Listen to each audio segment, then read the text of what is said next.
Chapter 193. When Chipango hurried back to the Reaper mercenary group's base, Hanjin and the others were chatting happily. Chipango gave Hanjin a look. "Sir, what did you find out? You can tell me here. We're not strangers," Hanjin said softly. Chipango hesitated for a moment, then told Hal Lister everything that had happened, including the two methods that Hal Lister had come up with, as well as his own evaluation of his old friend. He explained everything in great detail, because he knew that he wasn't the one who had made the decision. If he neglected anything and caused negative consequences, his image in Hallister's mind would be greatly affected. After hearing Chipango's story, everyone in the hall fell silent. After a while, Edison suddenly said, "Why go through all this trouble? If you're sure that Eva will go to the auction, then we'll catch her there. Mantico won't show up." Hanjin and Gibran looked at each other without saying anything. Major Domo Gale smiled. "Second young master, what if he doesn't show up? How is that possible? If we use this method against you, second young master, it won't be a problem," Gale said in a half-joking, half-serious tone. "But against Mantico, it might not be effective. He knows that his sister is in the hands of the enemy, and he doesn't care? Then is he still human?" Hanjin wasn't interested in whether Mantico was human or not. He just wanted to get rid of this threat once and for all. So he ignored Edison and said softly to Gibran, "If you were in charge of following Eva, would you be confident?" Actually, Gibran paused. "They say that rogues are the nemesis of magicians, but magicians are also the nemesis of rogues." Gibran couldn't help but glance at Yelena, but he didn't finish his sentence. A magician like Yelena, who cared so much about rogues, was the nemesis of all nemeses. "So you're saying that you're not confident?" Hanjin asked.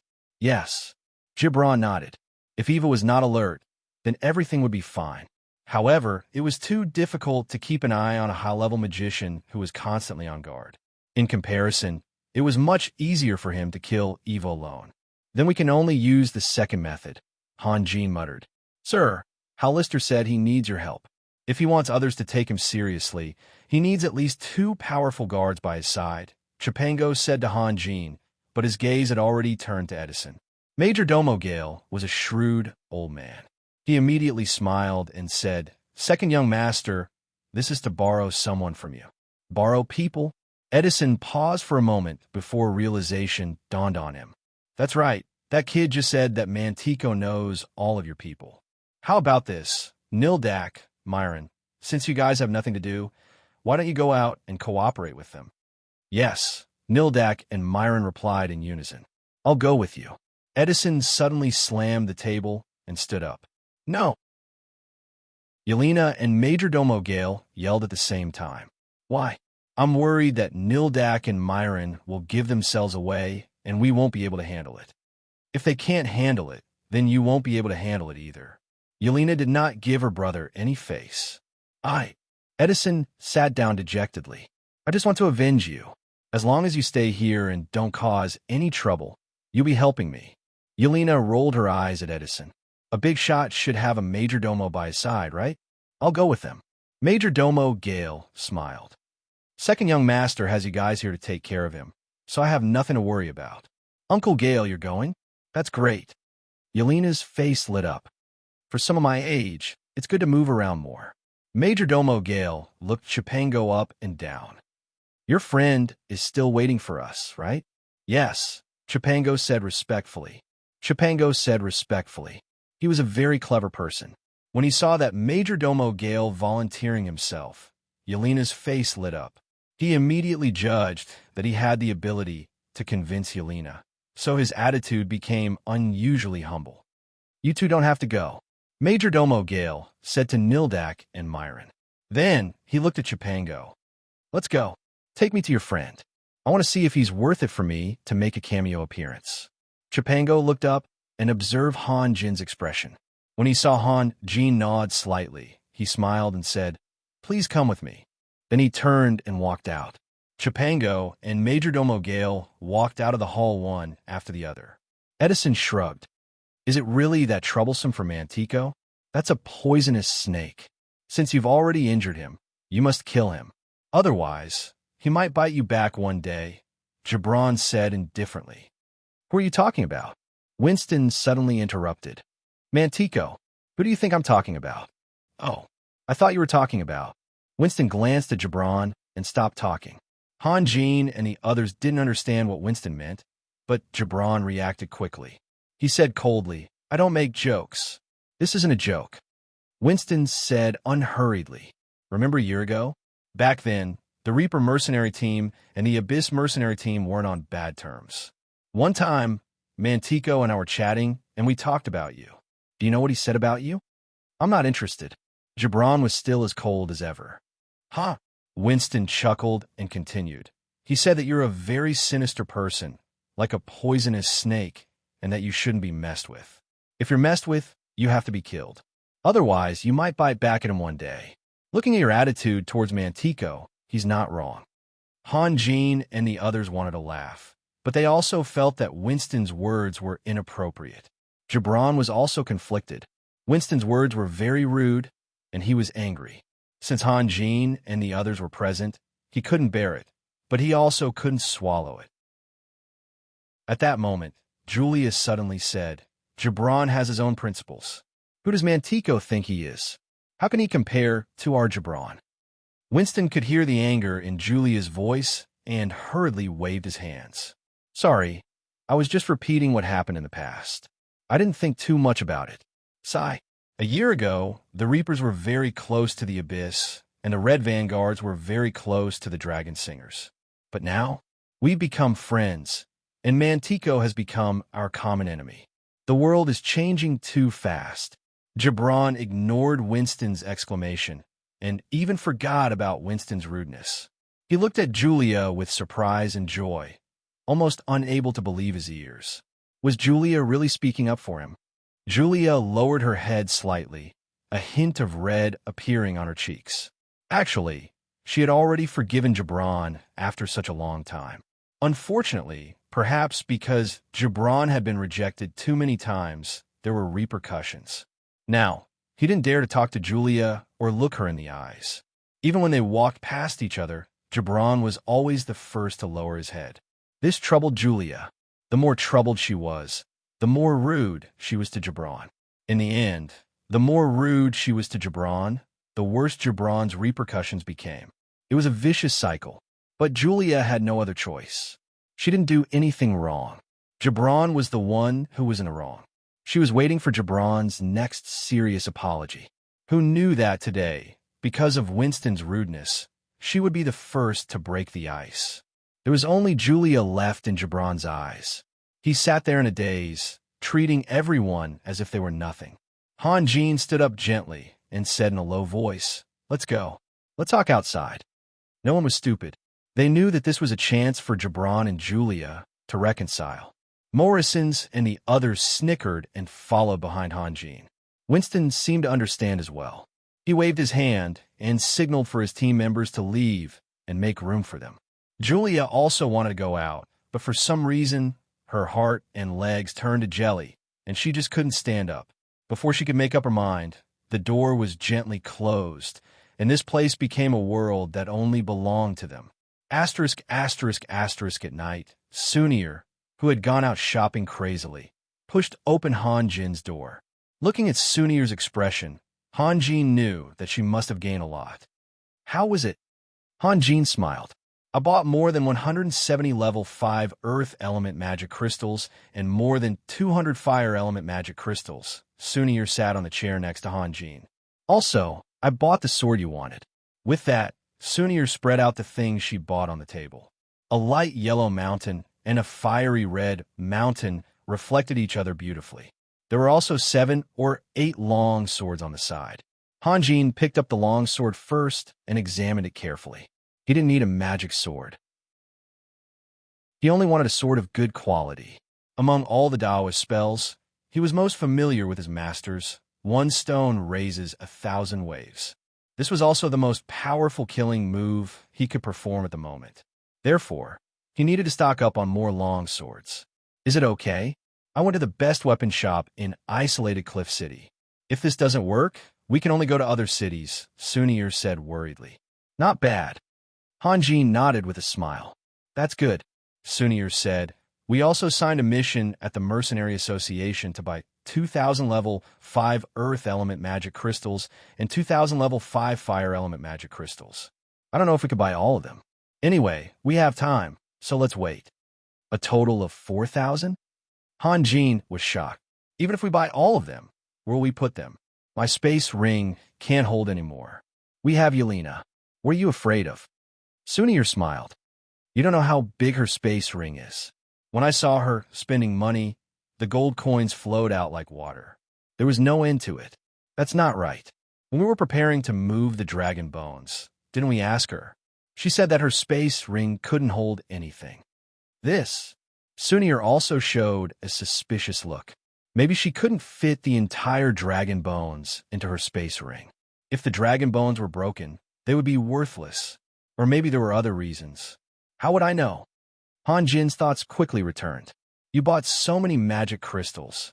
How much did you spend? I didn't spend the money. Yelena did. Sunir thought for a moment and said, she spent more than 1,000 gold coins to buy these swords for you. Here. So expensive? Expensive? Sunir rolled her eyes. When we signed a mission at the Mercenary Association, we paid 20,000 gold coins as a deposit. How much? Hanjin almost jumped up. He had no choice. Once upon a time, he was a fallen noble who would calculate even if he had to spend a few silver coins. Now, when he heard that he had to spend 20,000 gold coins all of a sudden, it was already a miracle that he didn't have a heart attack on the spot. And this was only the deposit. Let me do the math for you. Sunir counted with her fingers. In the past, a 5th grade magic crystal of earth nature could be bought for a dozen gold coins. But now the price of a 5th grade magic crystal of fire nature has risen to 20 gold coins, while the price of a 5th grade magic crystal of fire nature is 28 gold coins. Think about it. If we buy 4,000 magic crystals, how can we sign the task without paying a deposit of 20,000 gold coins? You didn't fall for it, did you? Hanjin gritted his teeth.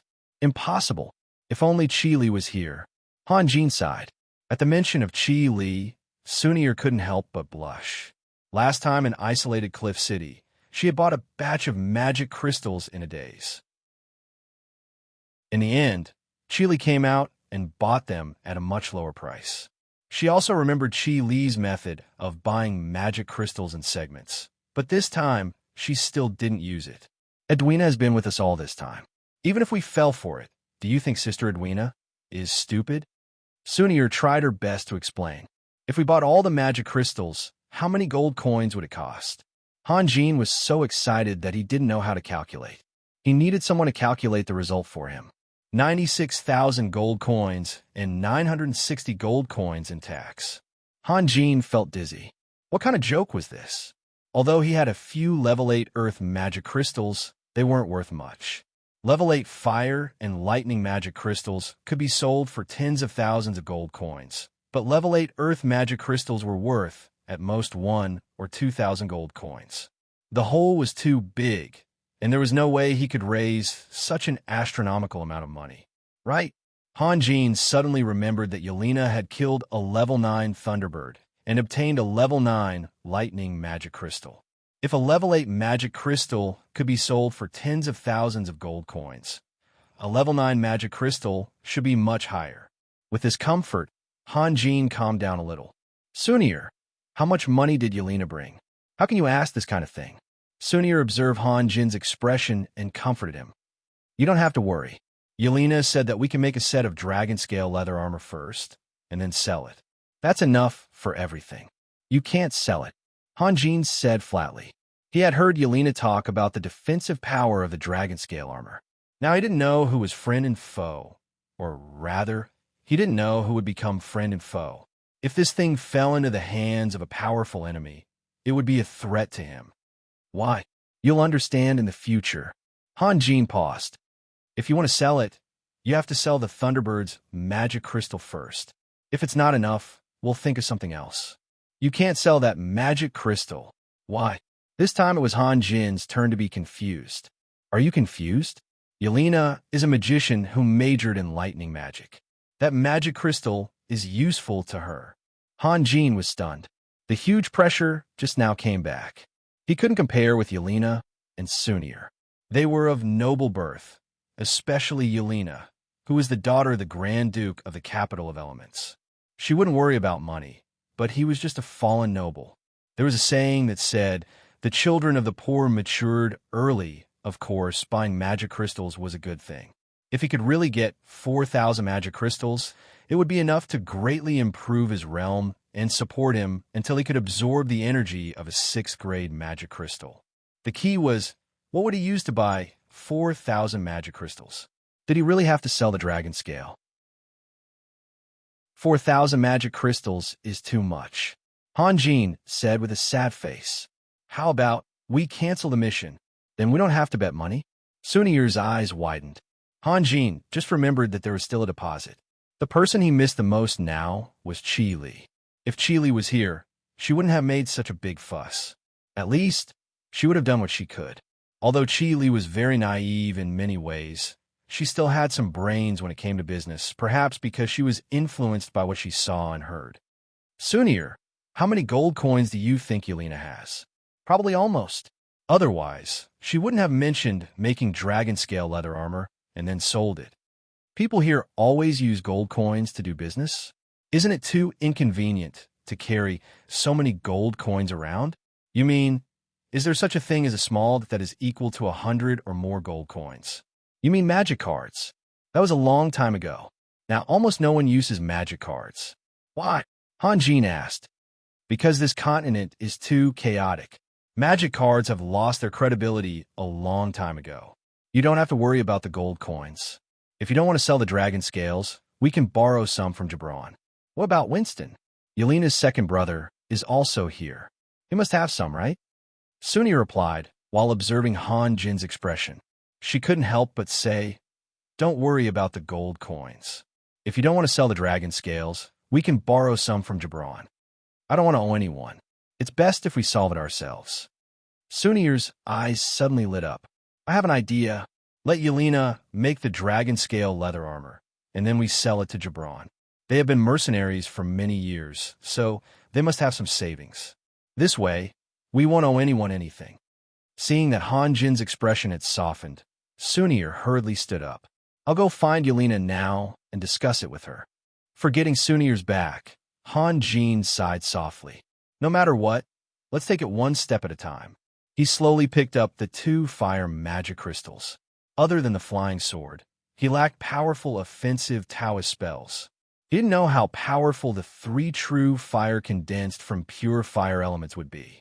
Hopefully, he would be satisfied. Chapter 194. For Han Jin, the magic crystals sent by Sunir were a timely rain. He didn't have time to explain anything and began to meditate. He meditated for a few days and nights. Other than occasionally using magic crystals to replenish his energy, he didn't move at all. Fortunately, Morrison's, Sunir, and the others weren't people without opinions. When Han Jin was there, they were used to asking for Han Jin's opinion. When Han Jin wasn't there, they didn't panic and went about their business. The busiest person among them was probably Sunir. She ran in and out of Han Jin's room all day long. Sometimes, she would come back to observe Han Jin through the window. Obviously, she had something to say. However, Han Jin was always sitting on the bed. Sunir knew that Han Jin was meditating, so she could only leave resentfully. One day, it was almost midnight. Sunir and Yelena bumped into each other in front of Han Jin's courtyard. As soon as they met, Sunir complained, Yelena, where have you been? I've been looking for you the whole morning. Winston and the others took us to almost half of isolated Cliff City, but I couldn't find a magic laboratory that I was satisfied with. Sunir, you don't understand. Enchantment can't tolerate any mistakes. It's not a big deal if the precious materials are destroyed, but sometimes there are even elemental explosions. Sigh, if only we were in the capital of elements. Yelena said with a sad face. At this time, she realized that Sunir was also sad like her. Yelena asked curiously, Sunir, what's wrong? Too many things. Sunir smiled bitterly. Haven't we done everything that needs to be done? What else is there? The elves from Wild Willow City have arrived. The auction will be held tomorrow. I I have to ask for a few invitations, right? Otherwise, how could Chipango's friend get in? How did he get in before? Yelena paused and smiled. Also, didn't you come from Wild Willow City? You should be familiar with them. Isn't this a small thing easy? He could get in before, but now he has to go in openly. How can he do that without an invitation? Sunir smiled bitterly. I thought everything was simple, but now that I've done it myself, I realize that there are so many trivial things. What a headache. And those elves are from the Senate. I'm not familiar with them, so I have to deal with them again. Yelena smiled but didn't say anything.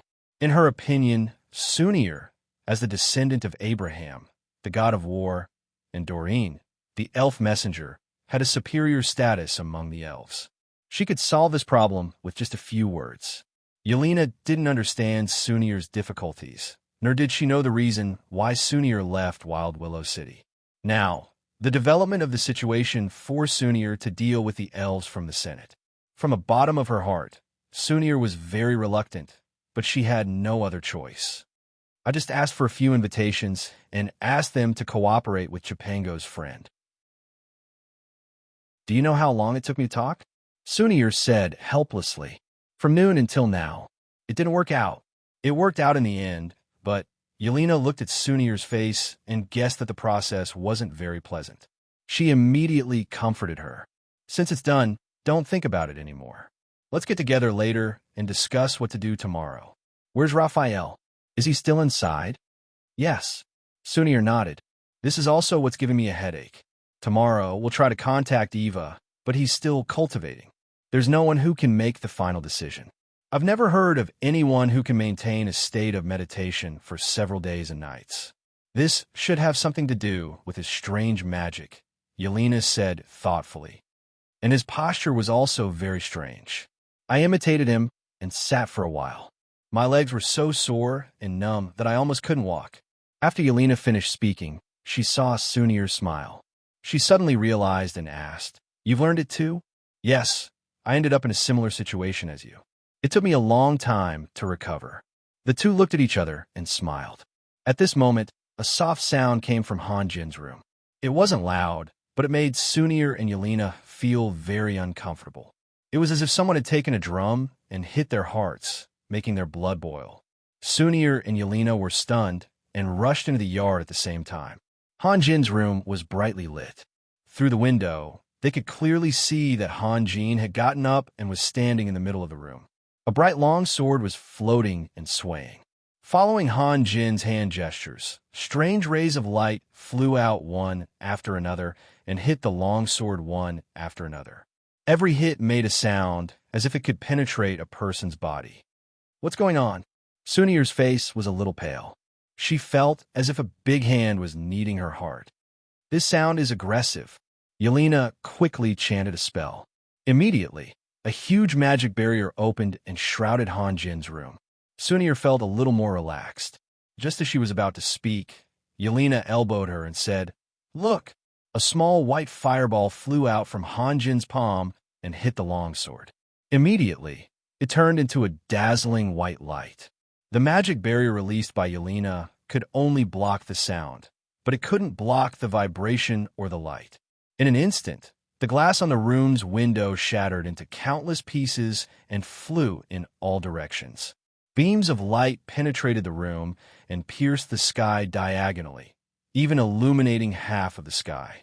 Although the Reaper mercenary group's base was not small, the rooms and yards were all close to each other. The strange sound immediately alarmed the others. Not to mention the people nearby. Even the mercenaries patrolling along the edge of the city saw the dazzling beam of light. Seeing people rushing over, Sunir hurriedly said, Don't let others see him. Quick! Yelena was stunned. Then she released another magic barrier. The outline of the whole room gradually became blurred and finally turned into a faintly discernible fog. What's going on? Leger, who was closest to them, was the first to rush over. Then Gibran, Julia, Winston, and the others also arrived. Raphael wanted to make a magic sword, but there was an accident. Sunir braced herself and explained. What about Raphael? Is he okay? Leger asked hurriedly. Hearing Leger's words, Sunir's heart suddenly jumped. She didn't see Hanjin just now, but things had already come to this point. She could only hold on because Hanjin had a lot of secrets. Before she got Hanjin's approval, she had the responsibility to hide them. "It's okay, don't worry," Sunir said with a smile. In fact, Sunir was wrong. Hanjin was in a very bad situation. The 2 flying swords he made before were at most talisman swords. They weren't refined, so their power was very limited. Hanjin could defeat strong enemies with flying swords because he learned the technique of layering talismans from his master. If he only relied on one talisman, he would have died long ago.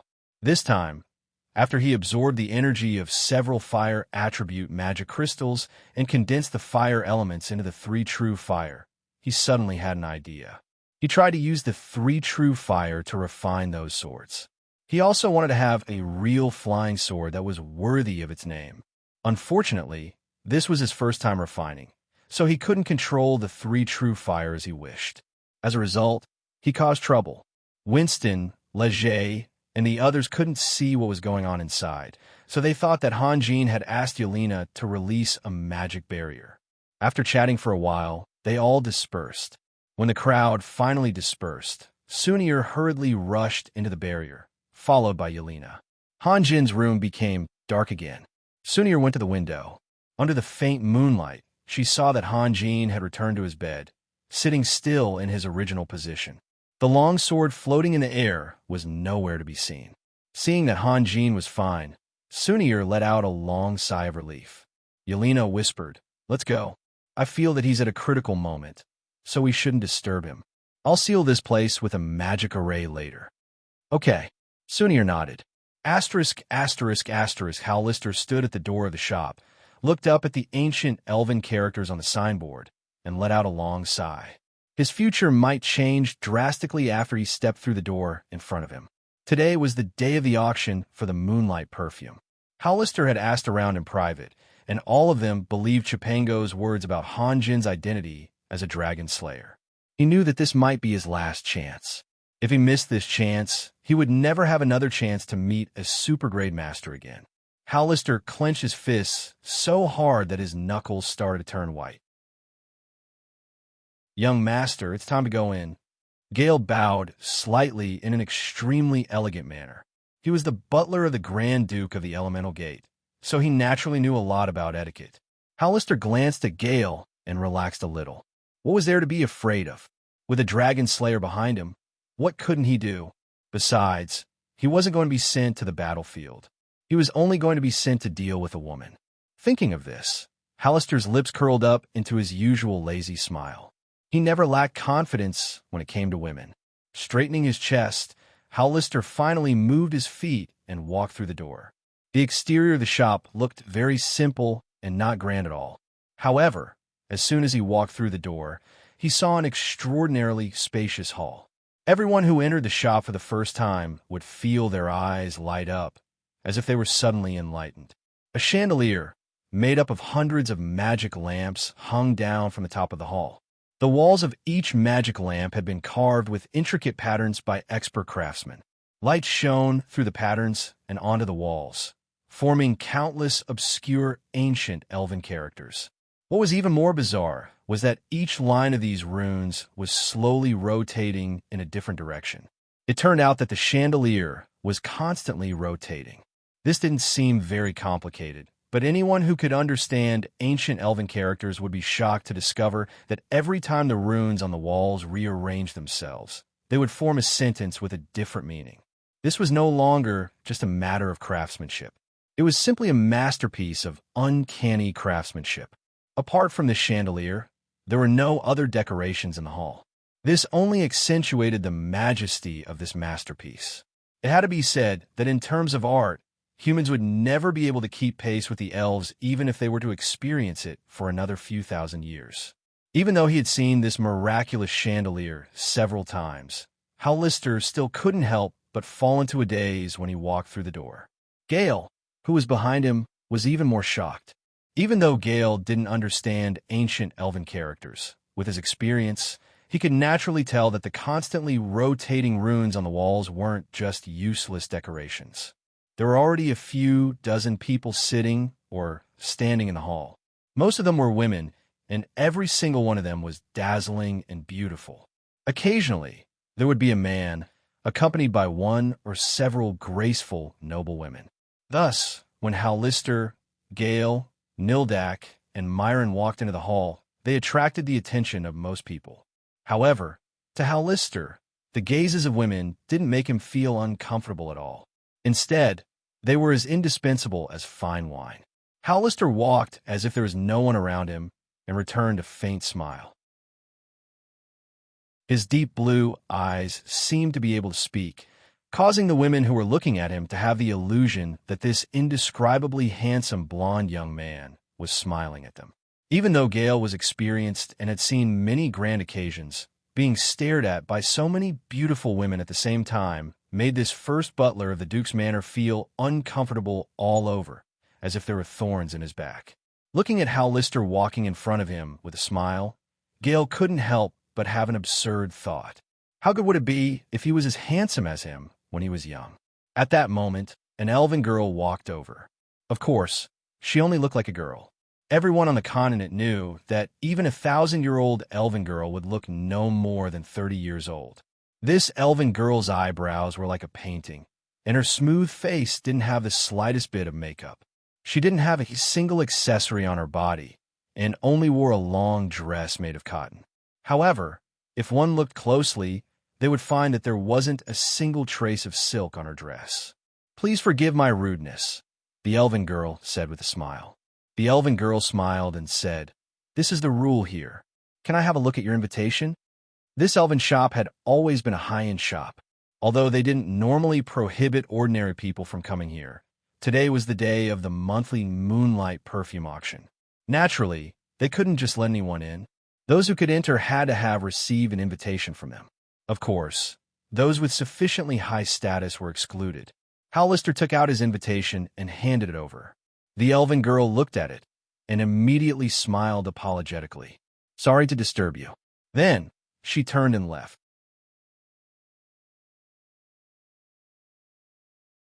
Chapter 195.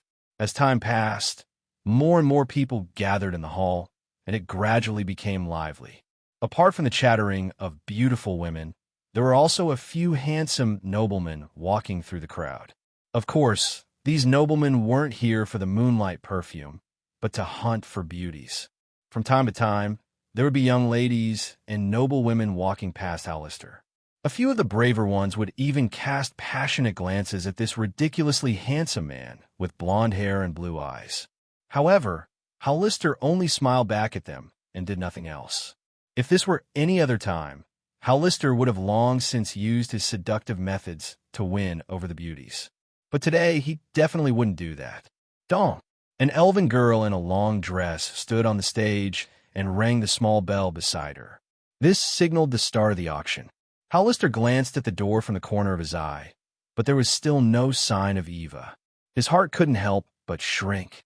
Is Eva not coming? With that thought in mind, he couldn't help but grip the armrest tightly.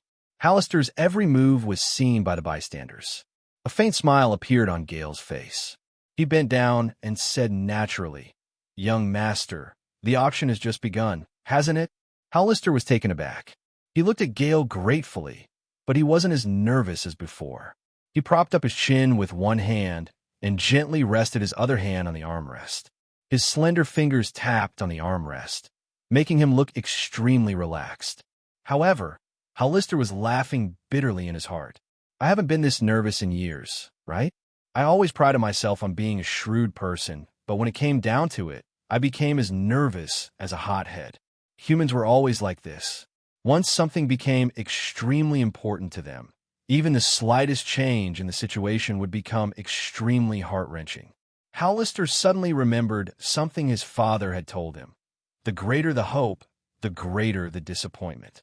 Perhaps it was because he was too concerned about the aftermath of this matter. What was the point of thinking so much? Whether that dragon slayer could help him or not was still unknown. He just had to do what he was supposed to do, and that was enough. As for what would happen in the future, they could only wait and see. Thinking of this, Hallister's attitude immediately changed. He no longer worried about his gains and losses. Instead, he regained his usual confidence. Even though Eva still hadn't appeared at this time, Hollister knew very well how obsessed women were with moonlight perfume. "You will definitely appear, my baby," Hollister thought to himself. The atmosphere in the hall grew more and more heated. 8 bottles of moonlight perfume had already been auctioned off. Hollister had raised his sign a few times, but he hadn't been able to get one. There were only 2 bottles left, and even though Hollister remained calm, his heart grew heavier and heavier. 3,000 gold coins. First time. The elven girl on the stage raised the small hammer in her hand. 3,100. A gorgeous woman who had just arrived made a bid. 3,200. Another woman raised her card. 4,000. That gorgeous woman seemed determined to win. At this time, a person wearing a cloak and whose face could not be seen clearly walked into the hall. But from the figure, it could be seen that this was a woman, and she had an excellent figure. An elven girl walked up to him and checked his invitation before silently retreating. 5,000. The gorgeous woman raised the sign in her hand high up and glanced at her competitor with slight contempt in her eyes. The other side fell silent, clearly unwilling to spend any more money. 5,000 going once, the elven girl on the stage shouted. No one below the stage responded, and the gorgeous woman raised her head proudly. 5,000 going twice. 6,000. The woman in the cloak suddenly raised her sign. The crowd went into an uproar. After all, this was only a bottle of perfume. The previous 8 bottles had sold for 5,700, but this time someone actually raised the price to 6,000. 7,000. The gorgeous woman's expression became somewhat sinister, as if she couldn't bear being challenged. The crowd immediately began to discuss. Isn't this too ridiculous? Spending so much money on a bottle of perfume? What do you know? I heard that she's the person in charge of the Mercenary Association and Lawrence's lover. The cloaked woman's face was hidden in the darkness, and her expression could not be seen, but it was obvious that she had heard the discussions. After a moment of hesitation, she did not raise her sign again.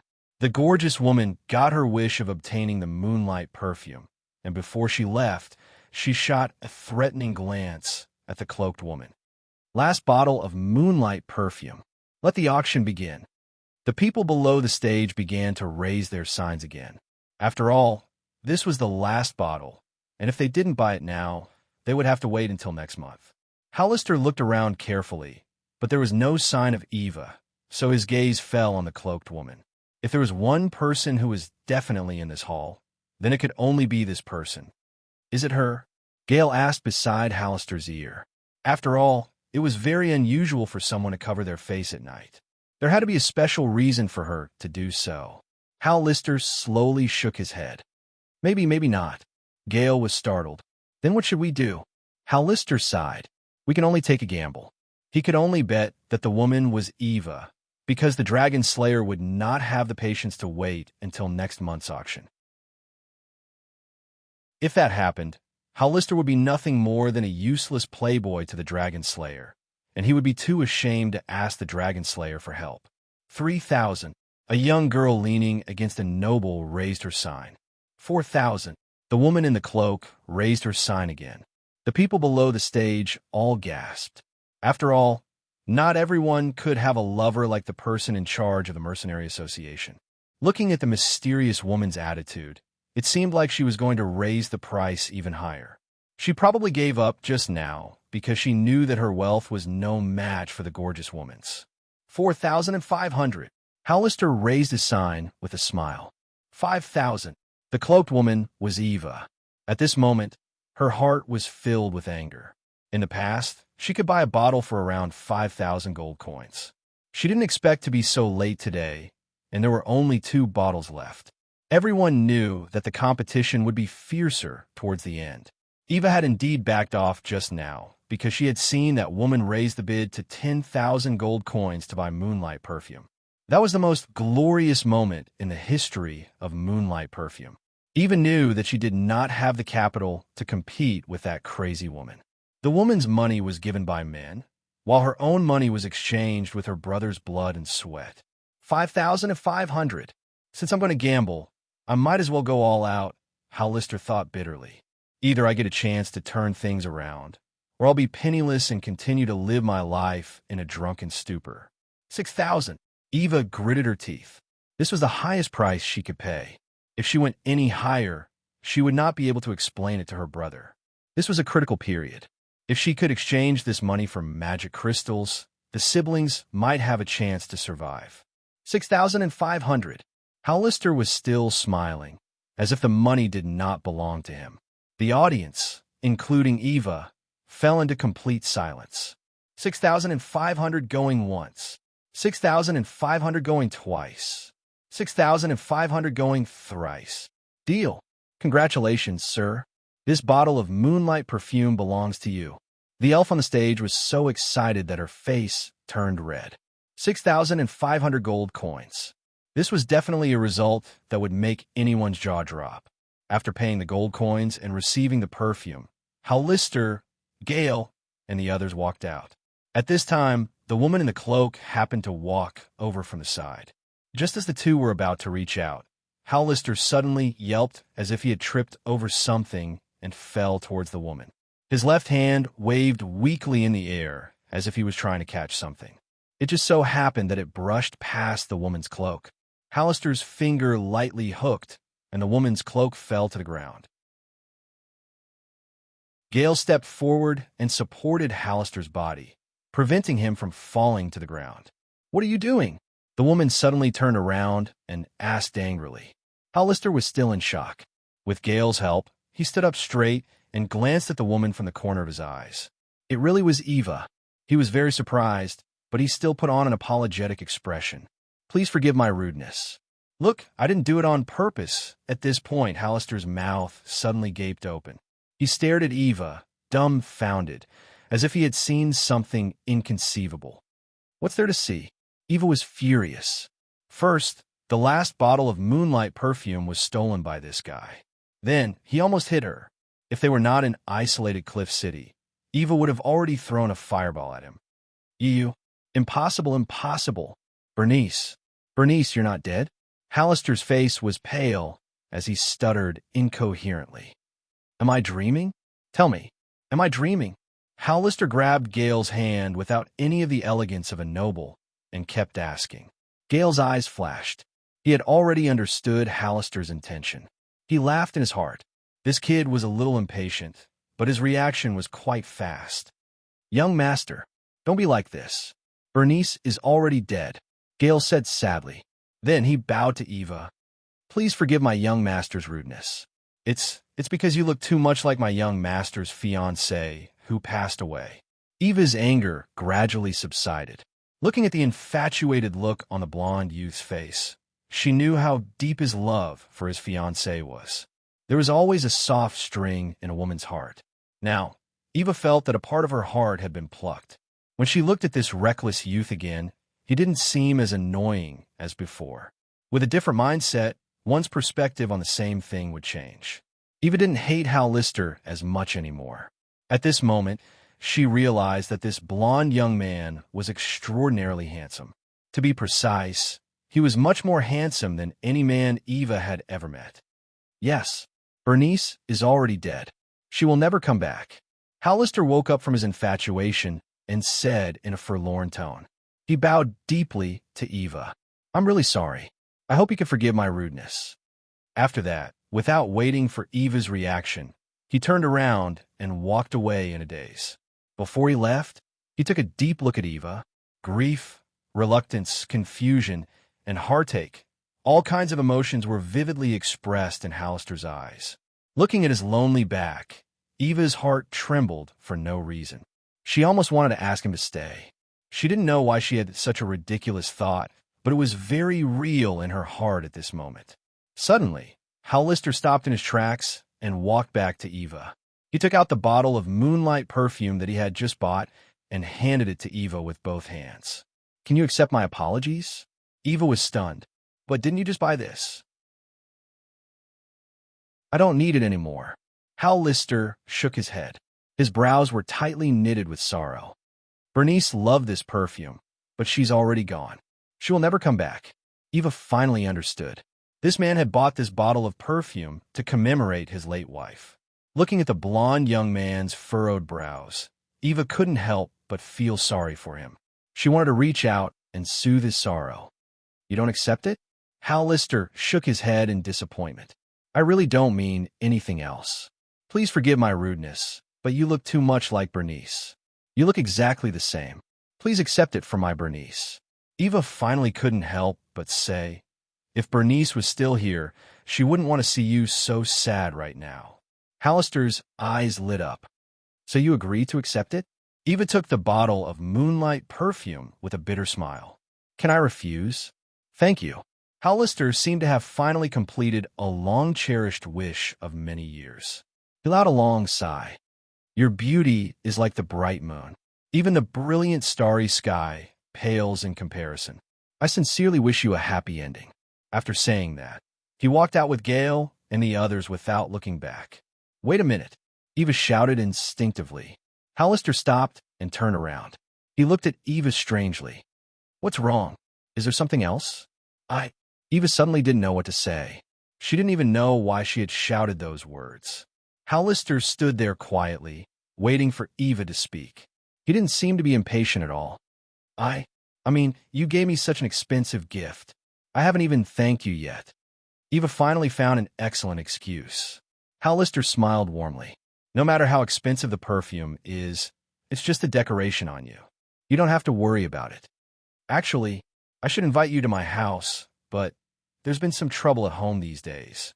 It's really inconvenient for you to come. I hope you don't mind. Eva said, a little embarrassed. It was reasonable for her to accept such an expensive gift.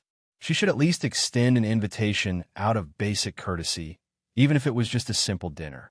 Mantico and Eva already knew that the Dragon Slayer had returned to isolated Cliff City.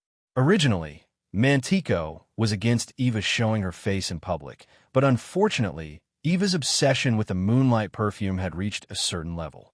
For her, life without the moonlight perfume was worse than death. In the end, Mantico couldn't dissuade Eva and had to allow her to come out. But because there were many more people in isolated Cliff City who knew Mantico than Eva, Mantico didn't dare to show himself. He could only tell Eva to be careful before she left. Eva was indeed careful. She used her cloak to cover her face the entire time. When Hallister touched her cloak, Eva was still wary of this blonde youth. Even when Hallister offered to give her the moonlight perfume, she still didn't let her guard down. If Hallister showed any intention of using this opportunity to get close to her, Eva would definitely keep him at arm's length. On the contrary, after Eva accepted the perfume, Hallister turned around and left without hesitation. At this point, Eva finally let down her guard. This blonde youth really only wanted to give her the perfume for his deceased fiancée and not harm her. Trouble? Hallister asked in surprise. Pardon me for asking, but is there anything I can do for you? Eva smiled and shook her head. I appreciate your kindness, but this matter, forgive me for being blunt, but it's not something an ordinary person can solve. Seeing Hallister's displeased expression, Eva hurriedly added, I don't mean to look down on you, but this matter is really, with your strength, it's best if you don't get involved. Hallister looked deeply at Eva. It's my honor to be of service to you. As for, Hallister paused, then smiled. Do you know my strength? Majordomo Gale, are there any powerful people in isolated Cliff City? Gale said softly, Here? Young master, these are just a bunch of small mercenaries trying to make a living. Eva's expression changed slightly. She was a little disgusted. Although the old man's tone was gentle and his expression was calm, his gaze was condescending. Small mercenaries? Eva sneered in her mind. That dragon slayer was also a mercenary. She wondered if this old man would still dare to speak like this in front of that dragon slayer. At this moment, the crowd suddenly quieted down. A group of elves filed out from the back hall and walked straight toward Hallister. The elf in the lead was very ugly. Beautiful elves were not rare, but ugly elves were very rare. However, her ugliness was completely acquired. A long, diagonal scar extended from her forehead to her cheek, passing through her left eye. Her right eye was as clear and green as a lake, but her left eye was eerily empty and pale. There was no pupil in her left eye, which made one's heart go numb. There was a large patch of red on the right side of her face.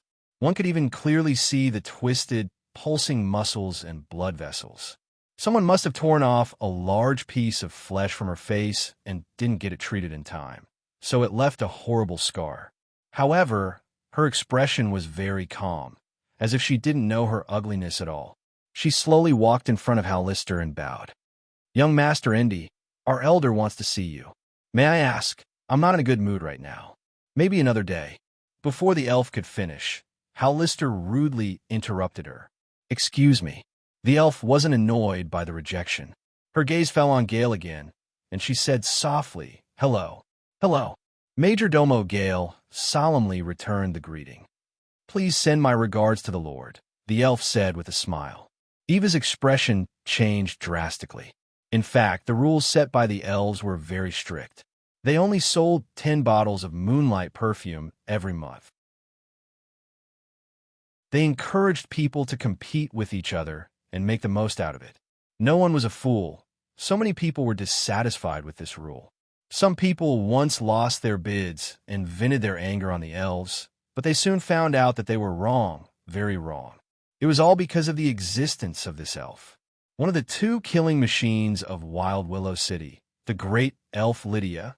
It was said that Lydia had become a 10th grade ranger 150 years ago, and her current strength was even more unfathomable.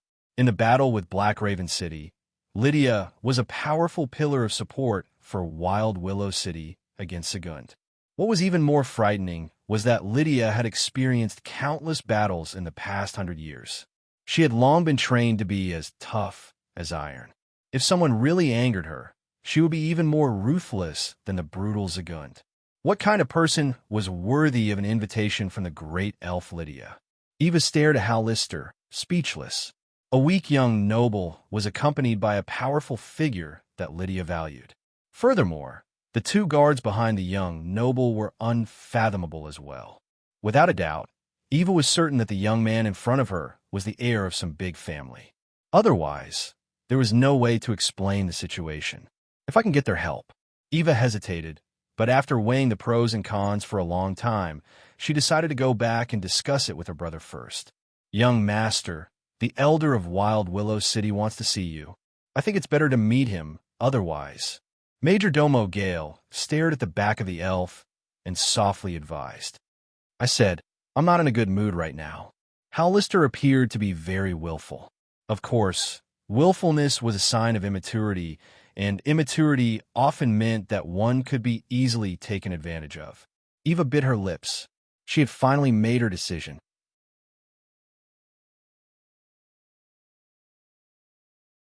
Chapter 196. Hanjin slowly opened his eyes. A red light the size of a firefly flew out of his mouth and quickly circled around his body. The red light gradually expanded, and a small sword about half a foot long appeared in the red light. A wry smile appeared on Hanjin's face. If flying sword were divided into grades, then this flying sword would undoubtedly be of the lower grade. The divine thoughts he had attached to the flying sword had been scattered by his 3 true fire. In other words, when he used this flying sword in battle, he would need to use hand gestures to control it, just like before. Although Taoist arts and magic were 2 completely different ways of operating energy, they had many similarities in many aspects. He was disappointed, but this was the first time he had successfully refined a real flying sword. He was reluctant to destroy it and refine it again. Moreover, he didn't have enough time. He had already spent a few days refining the flying sword. He didn't know how Chipango was doing. Hanjin thought as he got out of bed. He walked to the door and gently pushed it open. The moonlight in the courtyard was clear, but there was an extra table and a few chairs. Sunir and Yelena were sitting on the chairs and talking softly about something. Hearing the movement behind her, Sunir suddenly turned around and saw Hanjin. She was surprised and happy. "You?" But she swallowed the rest of her words. "I'll say it for you." Yelena laughed. "You still know how to come out. What are you talking about?" Sunir blushed and gently pushed Yelena. Hanjin looked up at the sky and asked, "How many days has it been?" Ever since he entered the meditative state, he had kept his ears closed and focused on refining the flying sword. This was also because he was in an unfamiliar place. Otherwise, he would have been in the meditative state for a longer time. After breaking through the hidden latch, he needed to adjust himself. However, the Teresham Mountains were full of danger. In the end, he was attacked by the mercenaries. He didn't have the time, so he was in a hurry. It's been 3 days. Yelena looked at Han Jin from head to toe and asked curiously, "Aren't you hungry?" "I'm not hungry." "How strange," Yelena muttered. Han Jin's appetite was frighteningly large. Compared to now, there was a huge contrast. How could he be fine after not eating for several days and nights? "Are you okay?" Sunir asked. She recalled the strange incident that day. "It's okay. I'm fine." "Give it to me." Yelena suddenly stretched out her hand. "What?" Han Jin was stunned. "The magic tool you made, that magic sword. Take it out and let me see." Apart from Han Jin himself, the only reason Yelena was able to accompany Sunir here was because of the attraction of that strange magic. Yelena had a natural passion for magic since she was a child. Sometimes, she would even stay in a magic lab for months. For her, magic was everything. This was also the main reason why she became a magister at such a young age. After seeing Han Jin refining the flying sword that day, she had been waiting for this moment. Han Jin paused, reached out, and wiped his eyes. Then, he opened his hand, and a ball of faint red light appeared in the center of his palm. Yelena opened her eyes wide and looked carefully. The small sword seemed to have a life of its own. It slowly grew and finally became a half-foot-long dagger. The shape of the dagger didn't change much compared to when Sunir bought it. It was only half of its original size. However, there were many strange patterns on the dagger, like oval vortexes, giving it a mysterious feeling. Yelena stretched out her hand and gently touched the dagger. With a bang, a ball of fire bloomed from the dagger and wrapped around Yelena's finger. Yelena was shocked and hurriedly retracted her finger. She blew on it with all her might and turned it over to check if her hand was burned. Han Jin didn't know whether to laugh or cry. "This magic sword won't attack people. Don't worry." "Really?" Sunir was also curious. Moreover, Han Jin said that the magic sword wouldn't attack people, which made her even bolder. As Sunir's fingers moved, misty sparks rose from the flying sword. They chased after each other and lingered around Sunir's fingertips. "So beautiful." Sunir's eyes lit up. "Let me see." Yelena also moved closer and stroked the flying sword with her 2 small white hands. Following their movements, clusters of sparks flew out and even enveloped the 2 of them. At first, Yelena was a little worried, but she slowly relaxed and let out crisp laughter from time to time, teasing the sparks around her. At this moment, she was nothing like the icy magus she used to be. Han Jin was speechless for a moment. The flying sword wouldn't attack people because he was controlling it. Otherwise, the 3 true flames would have burned her 2 small white hands to ashes. "Are you done?" Han Jin asked. He felt a little uncomfortable that his weapon was being treated as a toy by someone else. Suddenly, Yelena reached out and grabbed the flying sword. She hid it behind her back and stared at Han Jin. "Give me this magic sword, okay?" "Hey!" Han Jin was stunned. "What is this? Is this daylight robbery? Just give it to me, okay?" Yelena changed into a pleading tone. Obviously, she liked this magic sword to the extreme. In fact, what she really liked was magic. If Han Jin really gave the sword to her, she would immediately rush into the magic laboratory to study the secrets of the magic sword. "No way." Han Jin smiled bitterly. "I'm begging you, okay?" This time, there was a hint of coquettishness in her pleading. Yelena resolutely hid her hands behind her back and stuck her chest out high. Under normal circumstances, when a woman used this posture to act shamelessly, her meaning was obvious. Even if she had to pay a price and be taken advantage of, she wouldn't get it back. Of course, Yelena didn't realize how flirtatious her posture was.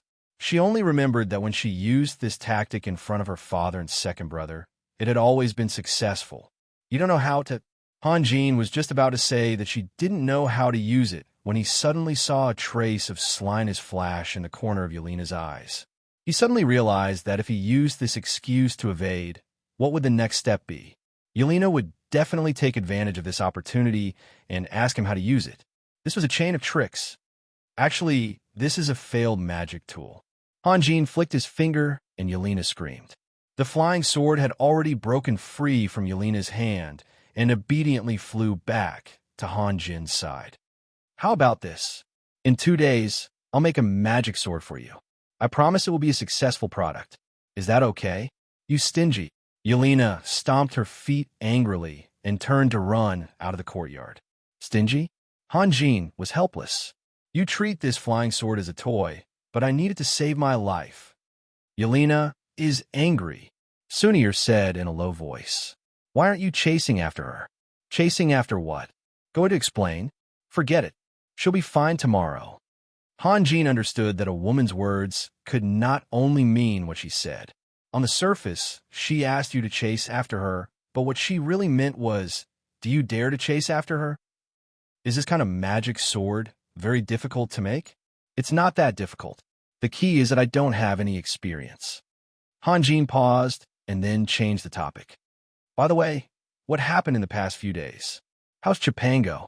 Speaking of business, Sunir's expression became serious. In the past few days, she had saved up a lot of topics, starting from Major Domo Gale's evaluation of Chipango's friends, to Eva's appearance at the auction, to her troubles in negotiating with the elves, and finally to the abnormality in the purchase of magic crystals.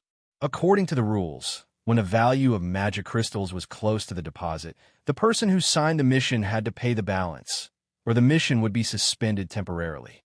Now, the amount of magic crystals purchased had exceeded the deposit of 20,000 gold coins, but the Mercenary Association did not urge them to pay, and the mission was not suspended.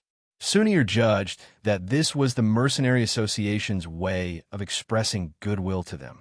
Maybe it was because she had been baptized by the flames of war. Sunir told the story clearly without any hesitation. She didn't use words like maybe or almost. She just told the whole story in detail and let Hanjin make his own judgment. Hanjin listened for a long time and found that Sunir was the only one who was busy. He frowned and asked, "Where are Leger and the others? Didn't they help you?" Sunir gave a start and then said something that seemed to have nothing to do with the current situation. Cessation has made a breakthrough. Sasu? Yes, from now on, we have to call him the Great Sage. Sunir smiled and said, I remember that after receiving your help, Morrison's was the first to advance. Then, many days later, Sasu became a high-grade warlock. Now, Sasu is the first to break through the bottleneck. Ha! This is a great stimulation for Morrison's and the others. Just like you, they haven't gone out in the past few days and have been practicing inside. Oh, Hanji nodded. Individual strength was important, but the team couldn't be careless either. He was a little unhappy that Sunir had to shoulder all the burdens alone, but he couldn't say anything about it because he had been practicing all the time. It's all thanks to Yelena. Sunir sighed softly. Ever since he got together with Yelena, Sasu can ask her for advice whenever he doesn't understand something. This opportunity is too rare. Ha! I think that Yelena played a decisive role in Sasu's ability to break through the bottleneck so quickly. What about Sasu? Why didn't he help you?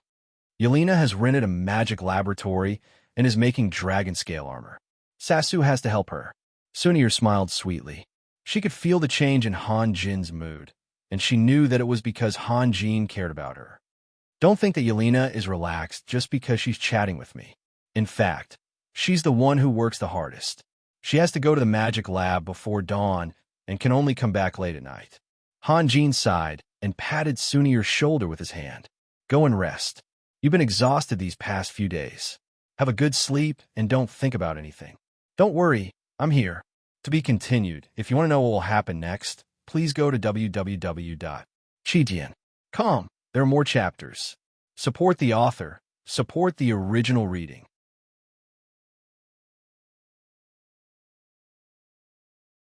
Chapter 197. Han Jin stood there, looking thoughtfully at Sunir's back. He was a person who could see himself clearly. When it came to his strengths, he relied on the Taoist techniques that were unfamiliar to the people of this world. In other aspects, he wasn't very outstanding. For example, in terms of organizational skills, Lang Ning's organizational skills were second to none, and Sunir was also better than Han Jin. He wasn't very qualified to be a team leader. Han Jin sighed. Through his conversation with Sunir, he realized that he had been too careless. Thinking about it from another perspective, if the friend he spent all his time with was improving rapidly while his own strength remained stagnant, what kind of pressure would that cause? Just then, footsteps came from outside. Edwina happened to pass by Han Jin's courtyard. Sensing Han Jin's gaze, she turned her head and looked inside. Her eyes met with Han Jin's. Edwina nodded slightly and walked straight in. Han Jin pondered for a moment, then slowly walked to the courtyard door. After a few turns, he walked into another courtyard. The lights were still on in the room. Obviously, the owner was still awake. Han Jin reached out and knocked twice on the door. Yelena's voice came from inside. "Who is it?" "It's me," Han Jin replied in a low voice. A moment later, Yelena opened the door with a creak. However, she was blocking the door with a cold expression on her face. It was not her fault. After all, she had just been chased away by Han Jin. It would be strange if she was nice to Han Jin. "Do you need something from me?" "Yes, let's talk inside." Han Jin walked in as he spoke. Yelena didn't move an inch and even blocked his way. He almost bumped into her and had to stop awkwardly. "What is it? Just say it here." "Just now, I saw Edwina." "What does this have to do with me?" "She's not in a good state." "How should I put it?" Han Jin thought for a moment. "She's very dispirited and discouraged. I remember Sunir telling me that her longbow was stolen by Mantico. That bow means a lot to her. It's easy to understand. If your wand was stolen, or if Morrison's sword was stolen, you wouldn't be in a good mood either." "What are you trying to say?" Yelena asked coldly. "Aren't you making dragon scale armor?" "Stop that one for a while," Han Jin said in a low voice. "I happen to have dragon tendons here. Let's think of a way to make a magical bow for Edwina." "Yeah, why didn't we think of that?" Yelena exclaimed in a low voice.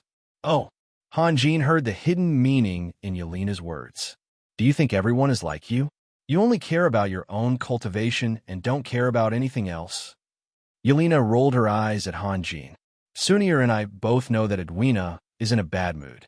We went to almost every weapon shop in the city to buy her a longbow, but there wasn't anything suitable. It's not just us. Ken has also been running around looking for a bow. The dragon tendon is right here with me. How could you not think of that?"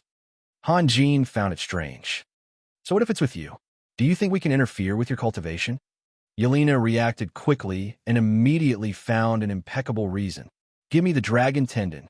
Han Jin took out a dragon tendon from his space ring and handed it to Yelena. Yelena reached out and snatched it, then suddenly said, "I'm not doing this for you. I'm doing this for Edwina." I understand. Han Jin's attitude was very good, and he turned around to leave. "Where are you going?" Yelena took the dragon tendon into the house, but soon came out with a white fur cloak. "I'm going back. I won't disturb your rest. Come with me to the lab. The 2 dwarven blacksmiths we hired are still there. We'll try to make the longbow by tonight." "You're not sleeping?" "I can't sleep." "Why can't you sleep?" In fact, Han Jin didn't really want to know the reason. He just wanted to express his concern to ease the tension between them. "I'm angry." Han Jin obediently shut his mouth. He originally wanted to absorb some earth element energy in the next few days to make a faked earth corpse, but now it seemed that he still needed to absorb fire element energy. No matter what, he had to make a toy flying sword for Yelena. He really couldn't afford to offend this young lady. 2 carriages were parked at the entrance of the Reaper mercenary team's base. Because the base was full of people, and people often had to go out to do things, it was inconvenient to go back and forth. Isolated Cliff City was also a bit bigger, so Winston simply bought 2 new carriages. It didn't cost much anyway. Yelena took the lead and got into one of the carriages, followed by Han Jin. The 2 sat for a while, leaning against the wall of the carriage. Han Jin suddenly realized that something was wrong. Without a coachman, how long could they sit here? Out of the corner of his eye, he saw Yelena's faint smile. Hanjin was speechless for a while. He had been set up. So this was what she wanted to do when she insisted that he accompany her to the lab. Yelena raised her chin and nodded forward. Her meaning was obvious. Get out. Hanjin helplessly lifted the curtain, got out, and sat in the coachman's seat. He picked up the whip lying on the side, pulled the reins with one hand, and swung the whip with the other. The two horses pulling the carriage took 2 steps forward, but the wheels didn't turn. The whole carriage was dragged forward, making an ear-piercing sound of friction. Here, here. A white hand reached out from the curtain and pointed to a handle. Hanjin blushed and tried to pull the handle. Sure enough, the wheels began to turn this time. In the crisp sound of hooves, the carriage slowly moved onto the street. It's my honor. What? Hanjin didn't understand. It's my honor to have a great dragon slayer as my coachman. A proud chuckle came from behind. Hanjin was also amused. Yelena, were you as lively in the academy as you are now? Having lived 2 lives, Hanjin's temperament was very mature. Of course, he wouldn't get angry because that would be too childish. Besides, driving a carriage wasn't a big deal. If they were in the capital of elements, who knew how many people would fight to be Yelena's coachman? In the academy? Am I very lively now? What do you think? Yelena suddenly fell silent. After a long time, she sighed and said faintly, Actually, I used to smile very rarely, and I didn't have time to smile. I used to think that exploring the mysteries of magic was the most interesting and meaningful thing. But after interacting with you, I realized that people can live happily. You used to be unhappy? Ew. Sajay and Morrison's, you were originally strangers with different personalities. But you can become good friends who aren't brothers, but are better than brothers. I can see the feelings between you. Yelena said softly, but what about my big brother and second brother? They're like enemies. Unless they don't see each other, they quarrel and fight whenever they see each other. I feel. You seem to like your second brother, but hate your big brother, Hanjin said. Yelena was silent for a moment. My big brother is a 10th grade magician. Oh, Hanjin was shocked. He originally thought that the genius Yelena was just a coincidence, but now he understood that it was definitely not the case. It must have had a lot to do with Grand Duke Solomon. 3 children. One of them was a magician, and the other was a great magician. Could this be explained by luck or probability? My second brother is a warlock. Father is very disappointed in him. It wasn't obvious when we were young, but when we grew up, whenever my big brother and second brother quarreled, Father would always side with my big brother without asking for the reason. So you can't stand it and always help your second brother? So your relationship with your big brother is getting worse and worse? Yelena didn't say anything, which was tantamount to acquiescence. Hanjin shook his head slightly. In fact, Yelena's approach was very stupid. Not only was it useless, but it also added fuel to the fire. Yelena's big brother was also a human. Regardless of his character, he always had his own feelings. If he was in the wrong, then he couldn't say anything if Yelena spoke up for Edison. But if he was in the right and Yelena still helped Edison regardless of the consequences, he would definitely be annoyed, and a gap would form between the siblings. Similar things would happen again and again, and the gap would grow bigger and bigger until it became hatred. In the end, he would simply send someone to assassinate Yelena, which was nothing strange. Furthermore, Edison was only a warlock, so he wasn't much of a threat to Yelena's big brother. Yelena, on the other hand, was the real thorn in his side. Edison was also a genius, but unfortunately, his brilliance was overshadowed by Yelena. If Yelena's big brother was a person who thought highly of himself, this would be absolutely unbearable for him. Also, the Grand Duke of Solomon was able to cultivate his 2 children into outstanding experts, so he wasn't a simple person. He wouldn't easily suppress anyone, so he must have his reasons. Hanjin pondered. If the Grand Duke of Solomon had already decided to let Yelena's big brother inherit his position, then his doubts could be easily solved. The Grand Duke of Solomon was protecting Edison, hoping that Edison would learn to be tolerant. That way, after he passed away, Yelena's big brother wouldn't be ruthless. However, Edison's temper had already determined his fate. According to the current development of the situation, once he grasped power, Yelena's big brother would never let the two of them go. Presumably, the Grand Duke of Solomon was also very distressed. "Why aren't you talking?" Yelena suddenly asked. "Nothing." Han Jin smiled. "You still don't understand me and Morrison's. We usually have a good relationship because there's nothing to fight over, but if there's a temptation, we'll still fight." "Ah." Yelena looked very surprised. "You don't believe me? If you don't believe me, you can try. Ow. For example, if you buy a few candies and give them to Leger in front of him, but don't give them to him, I'm sure he'll be very angry." "Boring." Yelena smiled. No matter how rude Morrison's was, he wouldn't fight over a few candies. Was he a child? However, it was funny to imagine the scene of the burly Morrisons flying into a rage over a few candies. Ha! Han Jin was talking about boring things, but the thoughts in his mind were very serious. He had to find a chance to have a good talk with Yelena in the future. "All right, I'll go by tomorrow and share it with everyone except you." Han Jin didn't know whether to laugh or cry. He realized that Yelena seemed to be willing to come for him. It was a strange feeling that he couldn't explain. While they were chatting, Yelena led the carriage to a courtyard. Before the carriage stopped, Yelena jumped down from the carriage, walked a few steps forward, and pushed open the courtyard door. From the outside, the courtyard looked very ordinary, but it was different inside. A thick iron gate was engraved with magic runes, and the light from the runes flowed in the courtyard like silk threads. A magic laboratory was not an ordinary place. The facilities inside were very expensive, and the owner of the laboratory would certainly do everything possible to ensure safety. The gate outside was just a boundary. It was fine to kick it a few times, but if anyone broke in, they would be an enemy, and the magic array would be activated immediately. "Don't come in." Yelena turned around and said. Then she took out a smooth plate and stuck it in the hole in the center of the iron gate. A moment later, the iron gate slowly rose. "Come in." Yelena waved her hand.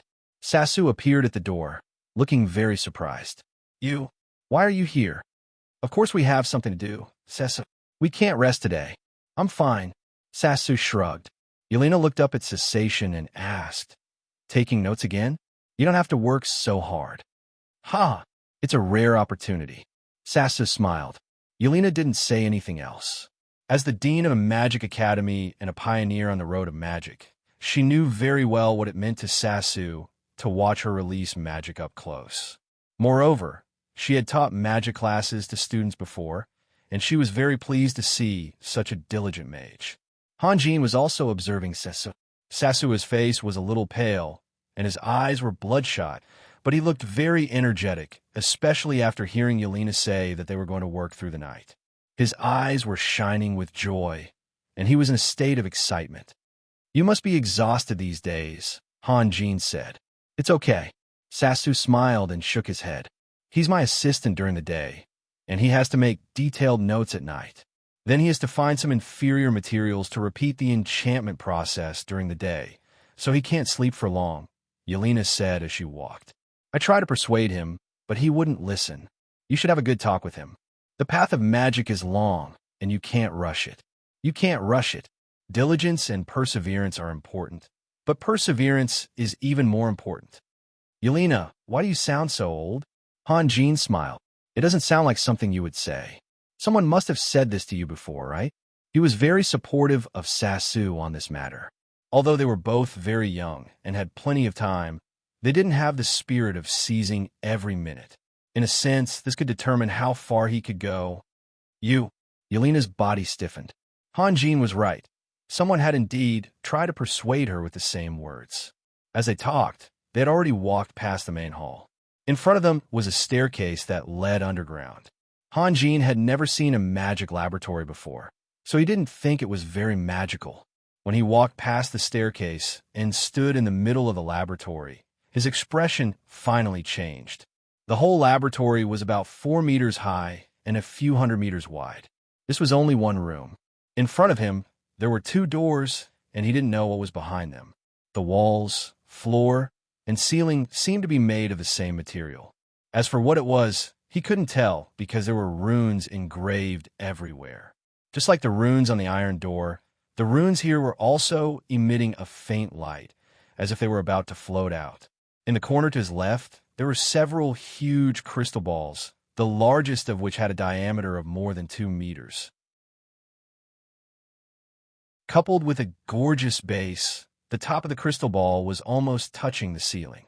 God knows what it was used for. On the right was a row of tall crystal cabinets, more than 10 meters long. Countless books were neatly placed on them.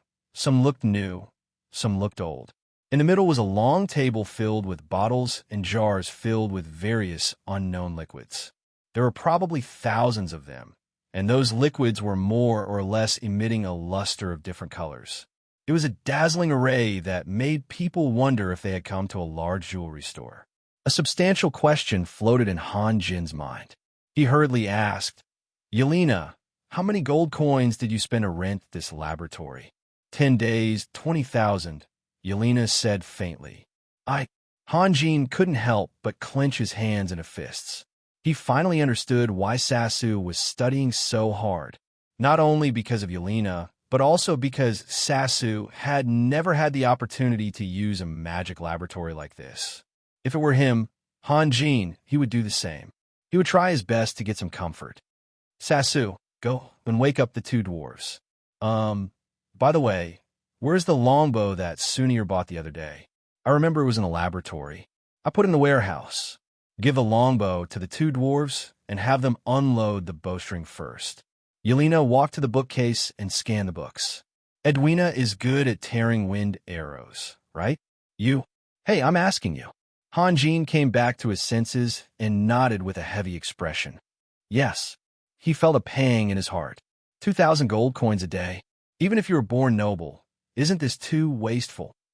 I don't know which man will be able to support you in the future. Air magic. Yelena muttered to herself as she searched the bookcase. Han Jin went over and pulled out a relatively thin magic book. He flipped through it curiously. He thought that this collection of books would contain a large amount of content, but after flipping through a few books, he realized that there wasn't that much. The pages of the magic books were made of a special kind of leather, which was probably for storage and durability. The first book he found only had 12 pages. He could read the words on it, but he couldn't understand the scribbles on it. People of different paths couldn't work together. In fact, to Yelena, Han Jin's charms were similar to scribbles.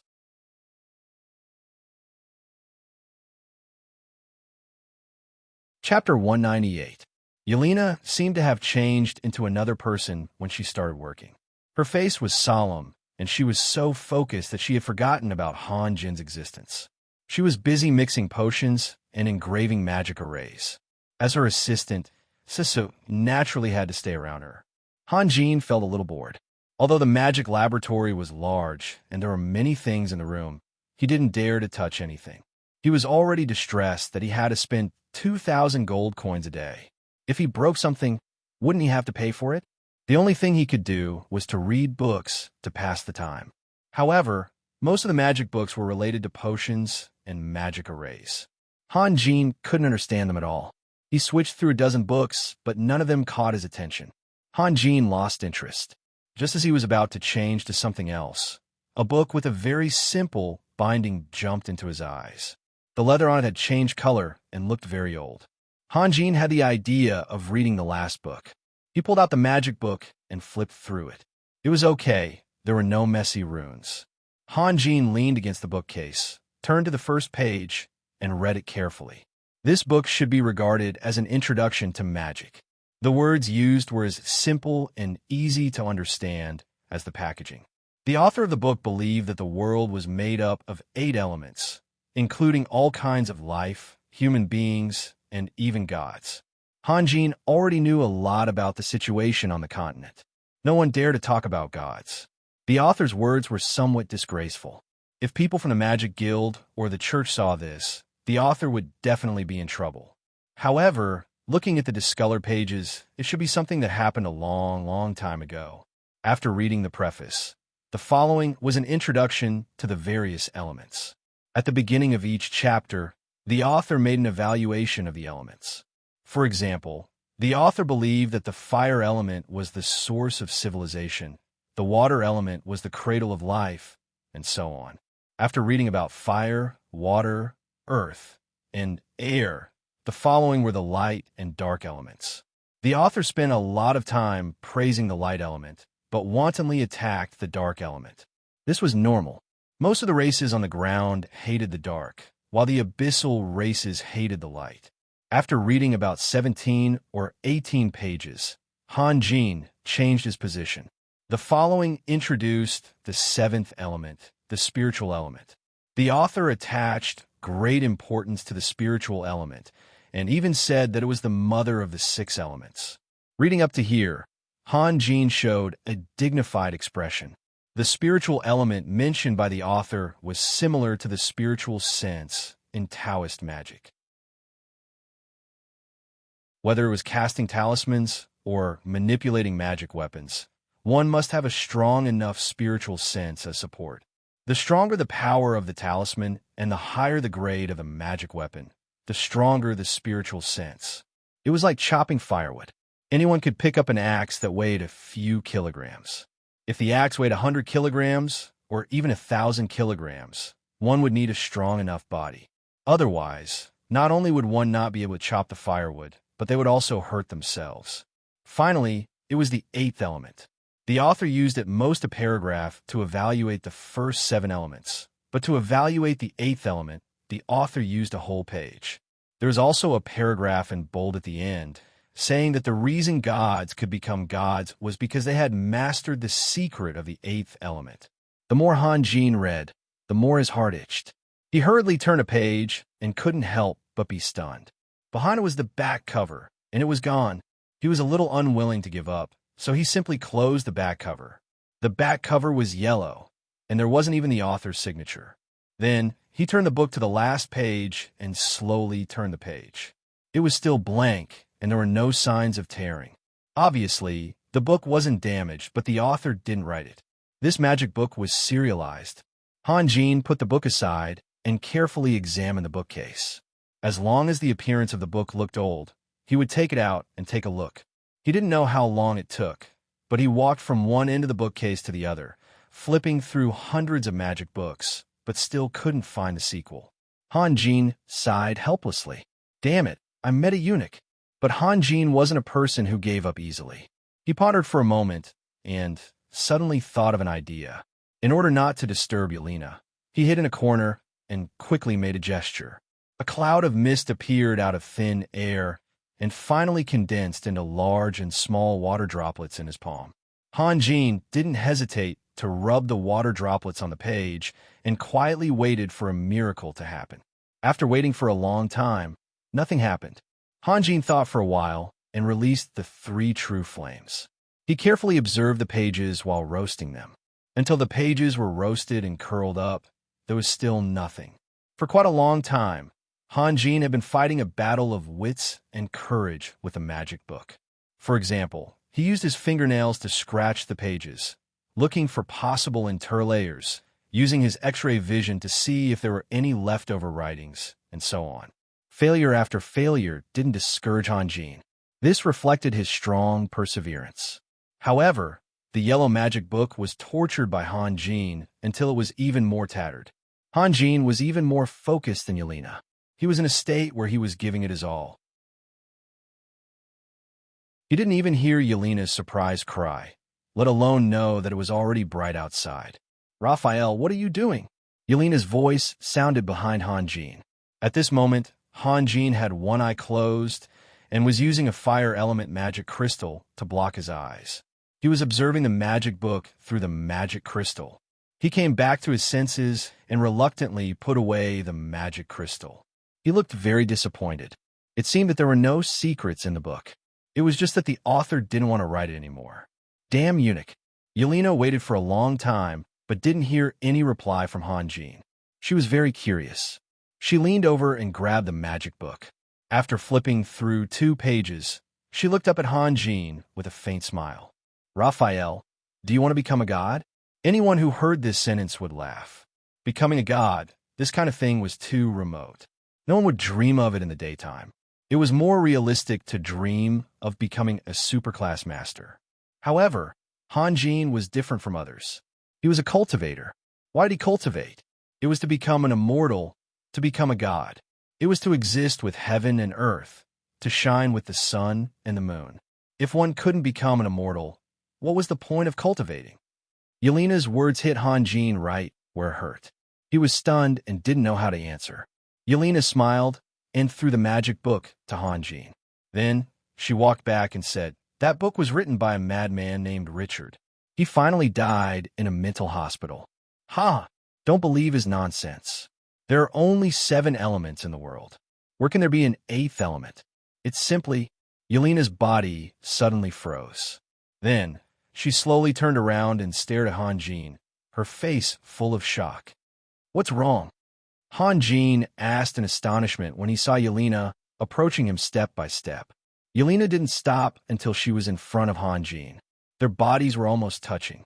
She stared at Hanjin and said in a low voice, "Tell me, is there really an 8th element in the world?" "What?" Hanjin was even more confused. Just now, Yelena had said in a contemptuous tone that the author of the book was a madman. Now, her attitude had changed drastically. It didn't make sense. "The magic that you released used the 8th element. Therefore, we can't sense magic fluctuations, just like how we can't sense the 8th element." "Right," Yelena said word by word, but her tone seemed to be strained because what she was saying had subverted the foundation of magic. Yelena was, after all, a young person, so it was easier for her to accept new things. If it were an old magician, they would never think in this direction, no matter how much Hanjin surprised them. "What are you talking about? What do you mean I used the 8th element?" Hanjin asked in confusion. "Are you playing dumb? See how I expose you." Yelena bit her lips and suddenly spread her hands. "Give it to me." "Yelena, what's wrong with you two?" Sasu walked over. Hanjin and Yelena's expressions were too strange. "Sasu, go back. This is none of your business," Yelena said in a commanding tone. She wasn't venting, but what Hanjin knew was a big secret. If Sasu also came, the possibility of Hanjin revealing the secret would be even slimmer. Sasu was stunned, but he still stepped back. "What do you want?" Hanjin couldn't help but take a step back. The two of them were so close that he could even smell the fragrance of Yelena's breath. "The magic crystal, just now." Yelena's hands trembled with excitement. Finally, her mystery was finally solved. Hanjin was able to easily release all kinds of magic that she had never seen before, but she couldn't sense any magic wave no matter how hard she tried, which had caused her great confusion. Now, everything was solved because of the existence of the 8th element. Hanjin took out a fire element magic crystal from his space ring and handed it to Yelena. Yelena grabbed the magic book again and copied Hanjin by closing one eye. Then, she held the magic crystal in front of her eyes and carefully observed the book. Yelena took much longer than Hanjin. She didn't know which page Hanjin was looking at just now, so she could only carefully flip through the pages. However, from the first to the last page, she didn't find anything. She raised her head and looked at Hanjin suspiciously, then flipped the book from the back to the front. Hanjin stared at Yelena, dumbfounded. He couldn't understand Yelena's intentions. "You're patronizing me. This isn't the magic crystal just now," Yelena shouted angrily. I can't remember clearly," Hanjin said. He really couldn't remember. He had just taken out a fire element magic crystal, and the shape of the magic crystal was almost the same. How could he tell? "Give it to me." Yelena spread out her hand again. Hanjin took out a magic crystal similar to the one in his memory and handed it to Yelena. Finally, he couldn't help but ask, "Can you tell me what you're looking for?" "What were you looking at just now?" Yelena asked. Hanjin was stumped. Of course, he couldn't say that he wanted to become a god, so he wanted to find the secrets in the book. Yelena didn't pay any more attention to Hanjin and started to carefully read the magic book again. However, the result was inevitable. She found nothing. "Why are you looking at me like that?" Hanjin smiled bitterly. "You're patronizing me again. This isn't the magic crystal just now either." "Yelena, I really can't remember. Besides, they're both fire element magic crystals. There's no difference." Yelena stared at Han Jin as if she was trying to discern whether Han Jin was lying or not. Then, she suddenly put the magic book back into her space ring. That seems to belong to someone else, right? Anyway, there are so many magic books. They won't notice if one is missing, Yelena said faintly, then walked towards the stairs. Where's Edwina's longbow? Han Jin finally remembered. It's done. Sasu sighed. He really couldn't figure out what was going on between Han Jin and Yelena, especially Han Jin. Yelena's cry of surprise was so loud just now. But Han Jin didn't hear anything? Asterisk, asterisk, asterisk, when Yelena put the longbow in front of Edwina, Edwina was stunned. She could hardly believe her eyes. Winston had purposely vacated a room for the dining room, saying that it would be lively if everyone gathered together. Now that it was time for breakfast, everyone witnessed the scene. Since it was made by herself, there was nothing fancy about it. The two dwarven craftsmen certainly didn't meddle. They just did what Yelena told them to do. On the pitch-black back of the bow, there were no decorations other than the mysterious magic runes. It looked a bit simple, but the long, gorgeous bowstring was different. The originally dark brown dragon tendon had now become a sky blue, as clear as the sky. It connected the two backs of the bow tightly, like a shining ray of light. I hope you like it. Yelena smiled. Is this for me? Edwina asked, stuttering. Han Jin was also looking at Edwina. He didn't notice that when he walked into the dining room with Yelena, Sunir, who was originally restless, slowly lowered her head. Then, everyone's eyes focused on the magic bow. Sunir quietly stood up and left the dining room. However, Han Jin, Morrison's, and the others had already formed an inseparable group after repeated adventures. Han Jin was careless and didn't notice Sunir's abnormality, but the others did. Leger stood up and walked slowly behind Han Jin. He patted Han Jin's shoulder, and when Han Jin turned around, he gave him a look and walked out of the dining room. What's up? Han Jin asked softly as he followed Leger outside. Go, and coaxed Sunir. Leger sighed. Sunir. Han Jin looked back at the dining room, but didn't see Sunir. What happened to Sunir?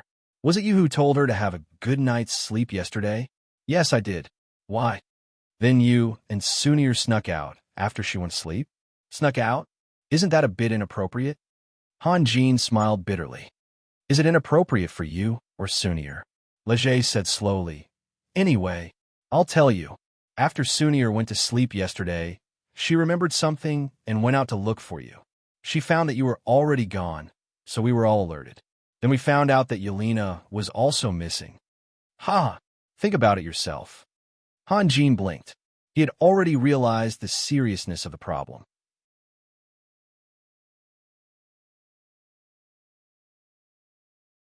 Chapter 199. Standing outside Sunir's room, Han Jin hesitated for a moment. He didn't knock on the door, but tried to push it open. The door was locked from the inside. Sunir's attitude was very clear. She didn't want to talk to anyone and just wanted to be alone. However, this wasn't a problem for Han Jin. After all, he was the only inheritor of Taoism in this world. Han Jin's body shrank, and in the next moment, he quietly rose behind Sunir. Sunir didn't notice that there was an extra person in the room. She stood in front of the table and touched the flowers in the vase while humming an unknown song. In this regard, he wasn't much better than Sunir. He couldn't understand a single word of the ancient elven language that Sunir was humming. He could only hear that the song was long and sad. Han Jin hesitated for a moment, but still reached out and patted Sunir's shoulder. The song suddenly stopped. Han Jin could even clearly see the soft hair on Sunir's neck stand up. However, Sunir immediately relaxed. Her fingers gently stroked the petals, and at the same time, she let out a low, almost inaudible sigh. After waiting for a while, Sunir didn't turn around to talk to him. Han Jin felt a bit awkward. What did you sing just now? It's very nice. You can understand it? Han Jin was speechless for a moment. He could only say, music doesn't discriminate between countries or races, right? That's not necessarily true. Sunir slowly turned around. Have you ever heard an orc shaman sing? No. I'll take you to see it when I have the chance. I can guarantee that you'll take back what you just said. Hanjin didn't want to continue discussing music. He paused. Sunir, last night, Sunir suddenly reached out and covered Hanjin's mouth. She shook her head. You don't have to explain. I know that you and Yelena went to make a magic bow for Edwina. Then why did you? I'm just a little unhappy. Sunir smiled. Actually, if it were you, you'd be the same. If I promised you, I'd definitely stay by your side. What would you think if I ran away with another man? Hanjin honestly put himself in her shoes and thought about it. Unfortunately, no matter who Sunir went out with, he would not have any suspicions. It could only be said that this was the difference between men and women. He believed in his friends, and he believed in Sunir. Sometimes, men were much more magnanimous than women, but he couldn't tell the truth. He was here to seek relief, not to quarrel. Seeing Hanjin's dry smile, Sunir shook her head. You've been busy all night. You haven't eaten anything yet, right? I'm not hungry. Hanjin noticed that the corners of Sunir's eyes were bloodshot, but not as obvious as his. You didn't sleep yesterday? I couldn't sleep. I was thinking about something. At this point, neither of them knew what to say. Hanjin hesitated for a moment and reached out to touch Sunir's mask.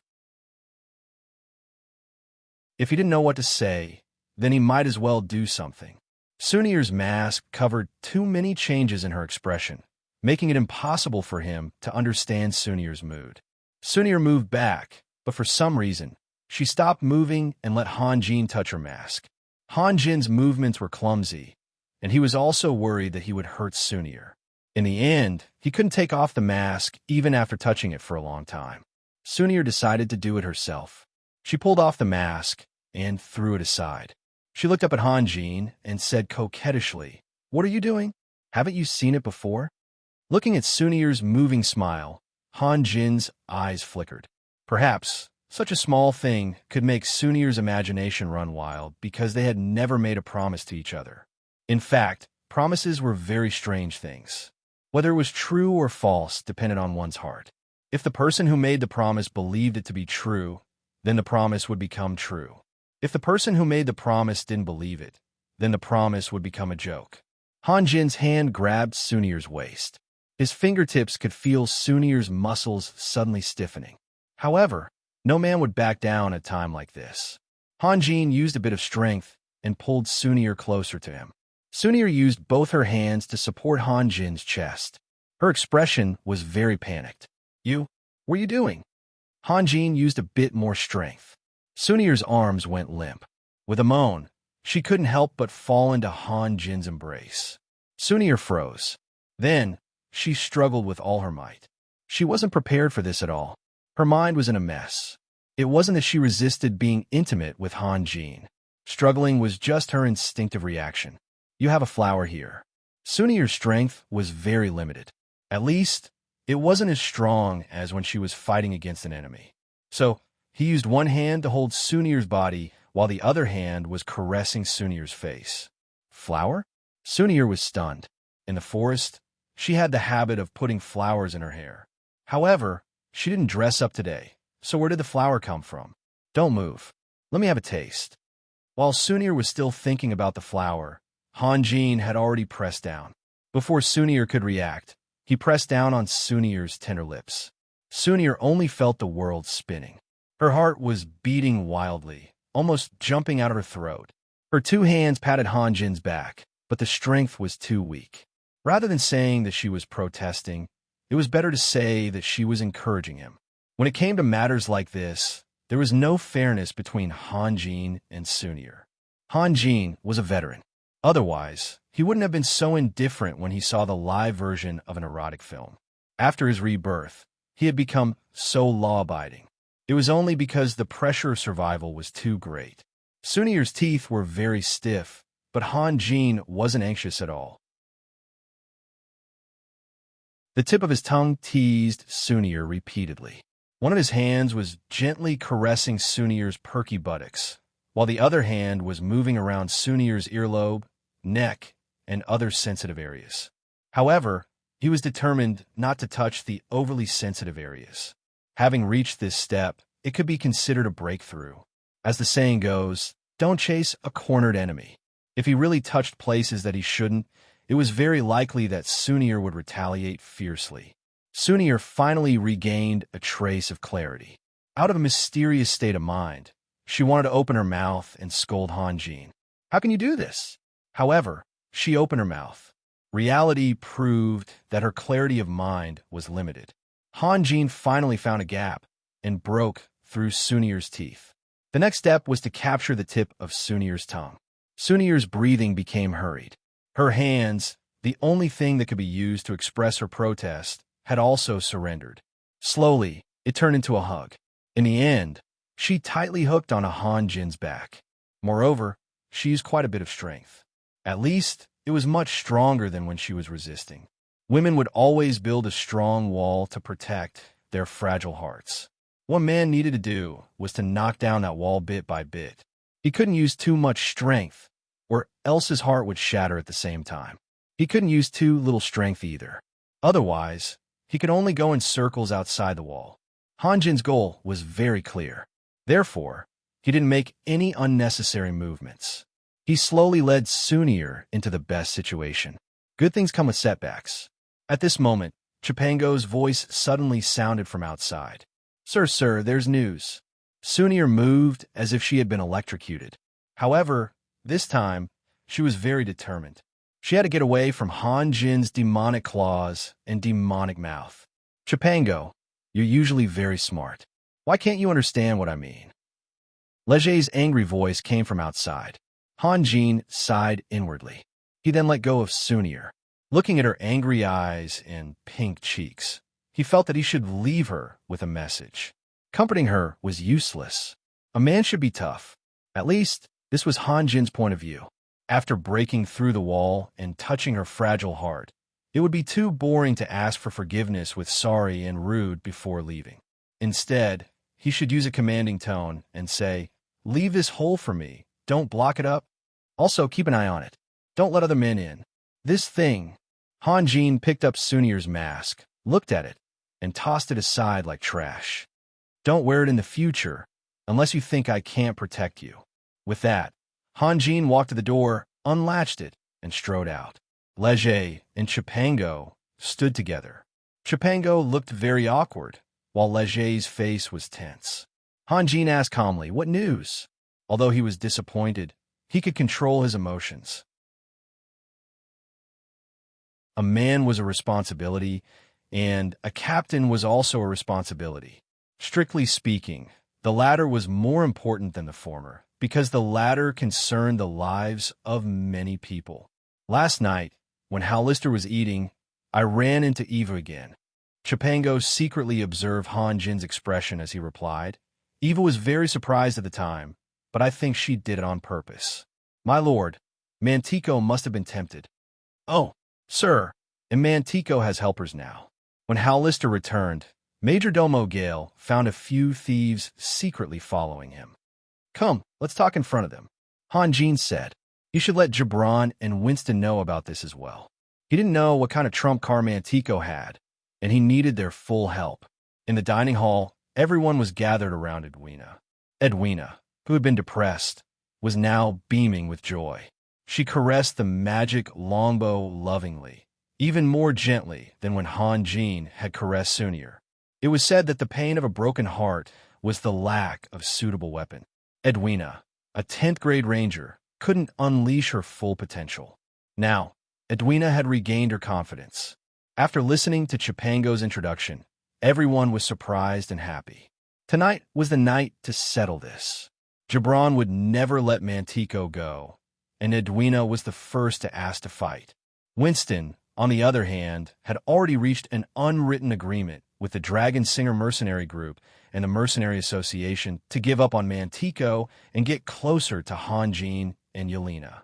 For him, this was a very good chance to show off.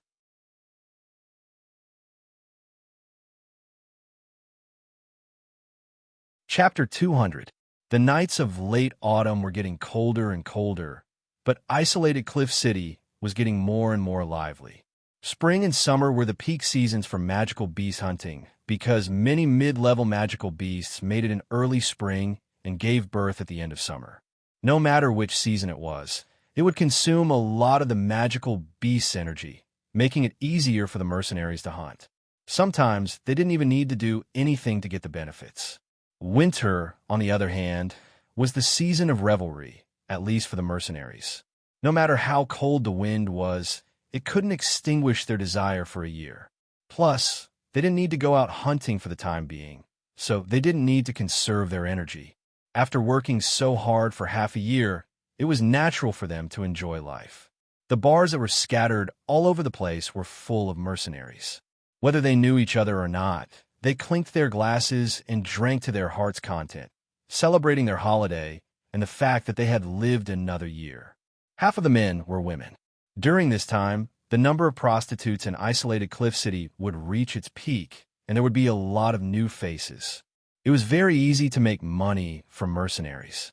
As long as they had the right target, these men who had risked their lives for years wouldn't be stingy with money.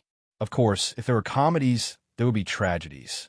Every profession had its own unique rules and tricks, and it was the same for prostitutes.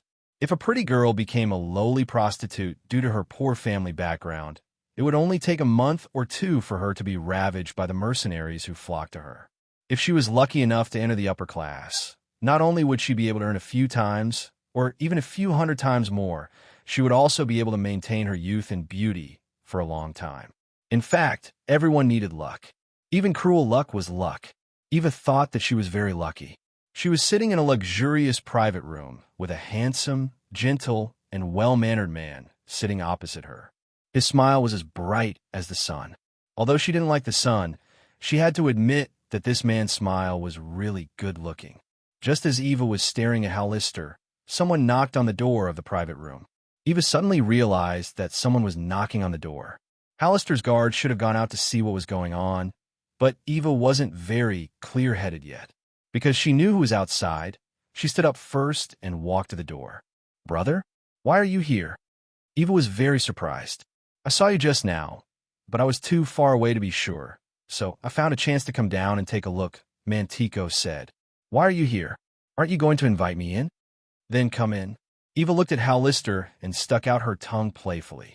Although Mantico's visit was a bit abrupt and inappropriate, it was normal. As an older brother, if he found out that his younger sister was dating another man, he had enough reason to keep an eye on her. "You must be Mr. Mantico. Eva has mentioned you to me before." Hallister flashed his signature smile. "Hello." Mantico's gaze swept past Hallister and landed on Majordomo Gale. He wasn't interested in a weak noble, and Eva had said that she could handle this man. Majordomo Gale was resting on a chair in the back with his eyes closed. As if he felt Mantico's gaze, he suddenly opened his eyes. Mantico's heart skipped a beat, and he quickly looked away. Eva had told him very seriously that there was a powerful person with unfathomable power by the man's side. Now that he looked at it, she was right. He had been through many life and death situations, but those bright eyes still made him feel uneasy. It was enough to prove how powerful this person was. After some small talk, Mantico was about to leave. Hallister insisted that he stay, so Mantico stayed, half unwilling. Hallister warmly invited Mantico to a chair, then pulled on a red string. A moment later, a beautifully dressed waitress walked in. "What would you like to drink, Mr. Mantico?" "Pine Nut Bar," Mantico said casually. "What would you like to drink, Gale?" Hallister turned around and asked. "I'll pass." "Young master, you shouldn't drink too much either. Take care of yourself," Majordomo Gale said calmly. Hallister chuckled and snapped his fingers. The waitress understood and left. However, she didn't go to get the alcohol. Instead, she took a detour to the second floor and knocked on a door. Hanjin, Morrison's, Gibran, and the others had all been waiting for a long time. Just as the waitress walked into the room, Chipango walked out from the opposite room. He glanced around, then followed the waitress. The situation here was a bit complicated.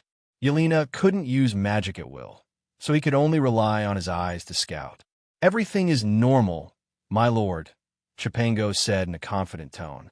Hanjin nodded and turned to the waitress. "What did he order?" "Rum, my lord." The waitress lowered her voice. "Oh." Hanjin gave Chipango a look. Chipango hurriedly took out a light red bottle and handed it to the waitress. Tell your lover to add the potion when he mixes the rum. It's easy. The waitress took the bottle and bit her lip. She didn't hurry to leave. Instead, she looked at Han Jin expectantly.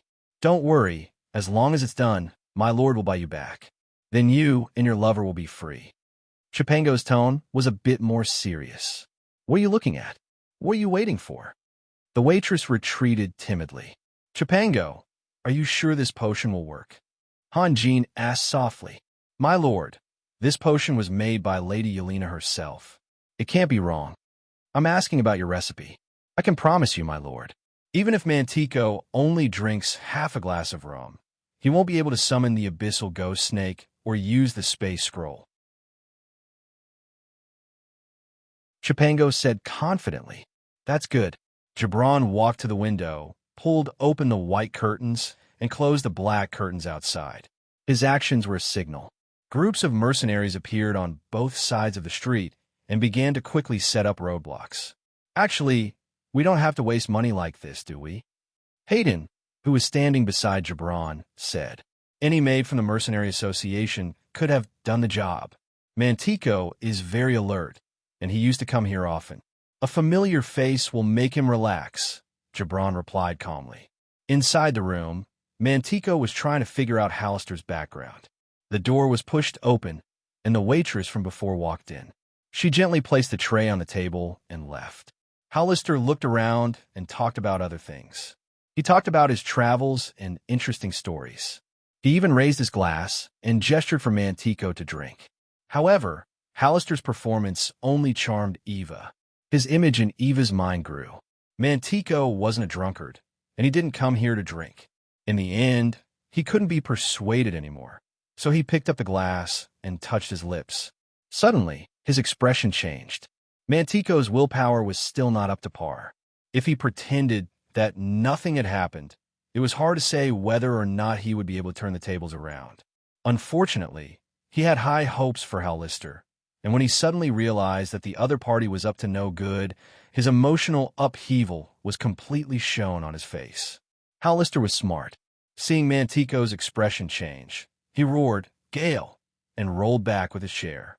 Gale sighed softly. This was a matter between young people, and he didn't really want to get involved. However, now that things had escalated to this point, it was no longer up to him. The next moment, Gale's body turned into a streak of light and shot out at a speed that didn't match an old man's. He twisted his body in midair and kicked Eva in the chest with his right foot. A dagger appeared in his left hand, and he stabbed it toward Mantico's neck like lightning.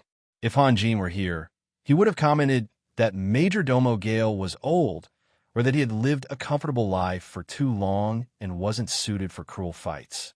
Sighing before attacking was meaningless, and it gave Mantico a chance to catch his breath. Mantico pulled out a black longsword and flicked it in front of his chest. The longsword and dagger collided with a loud bang, and countless sparks flew everywhere. The dozen or so candles in the room were all extinguished by the strong wind.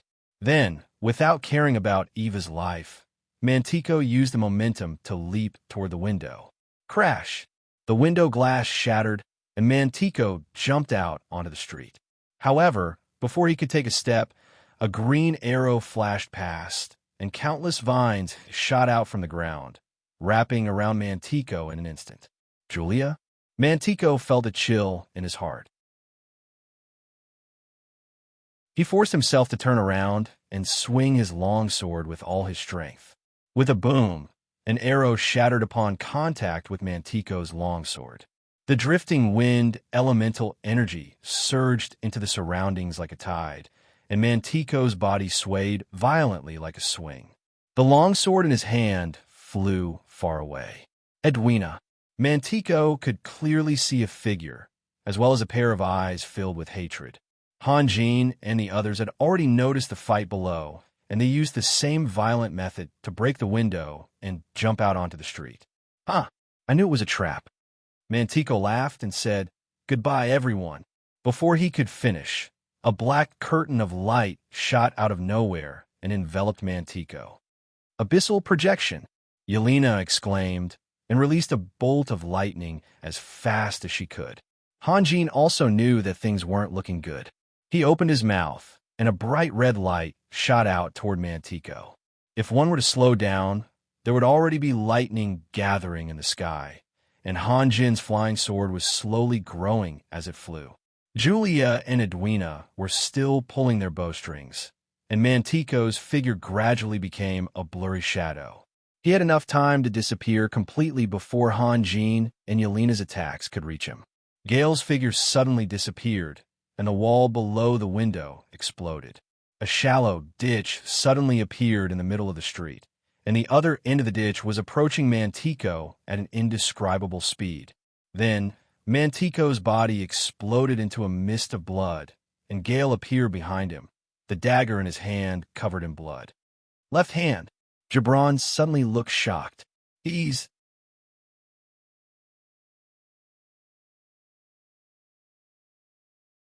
Chapter 201. The black mist twisted and then disappeared without a trace. Mantico's body, or even his corpse, was taken away as well. Nothing was left behind except for a ghastly bloodstain. Major Domo Gale suddenly coughed violently, coughing so hard that he was out of breath. His voice was very hoarse, and the imposing manner he had just displayed had already faded away. He now looked like a seriously ill old man who was about to die. Uncle Gale. Yelena rushed over and gently knocked on Major Domo Gale's back. Major Domo Gale waved his hand and struggled to stand up. He looked at Hanjin and the others and said, "You, cough, cough, you young people." He wanted to say that Hanjin and the others were too careless, but he couldn't say that out loud. That would make him look like he was taking advantage of his seniority. Plus, they weren't his subordinates, so he couldn't just lecture them. Fortunately, Major Domo Gale didn't say anything, or it would have been like slapping himself in the face. Following a sudden wave of magic, Hallister's screams suddenly came from the tavern. Nildak and Myron, who were standing near the hole in the wall, reacted quickly. They turned around and rushed back. Hallister's body was already half charred, and he was lying unconscious on the ground.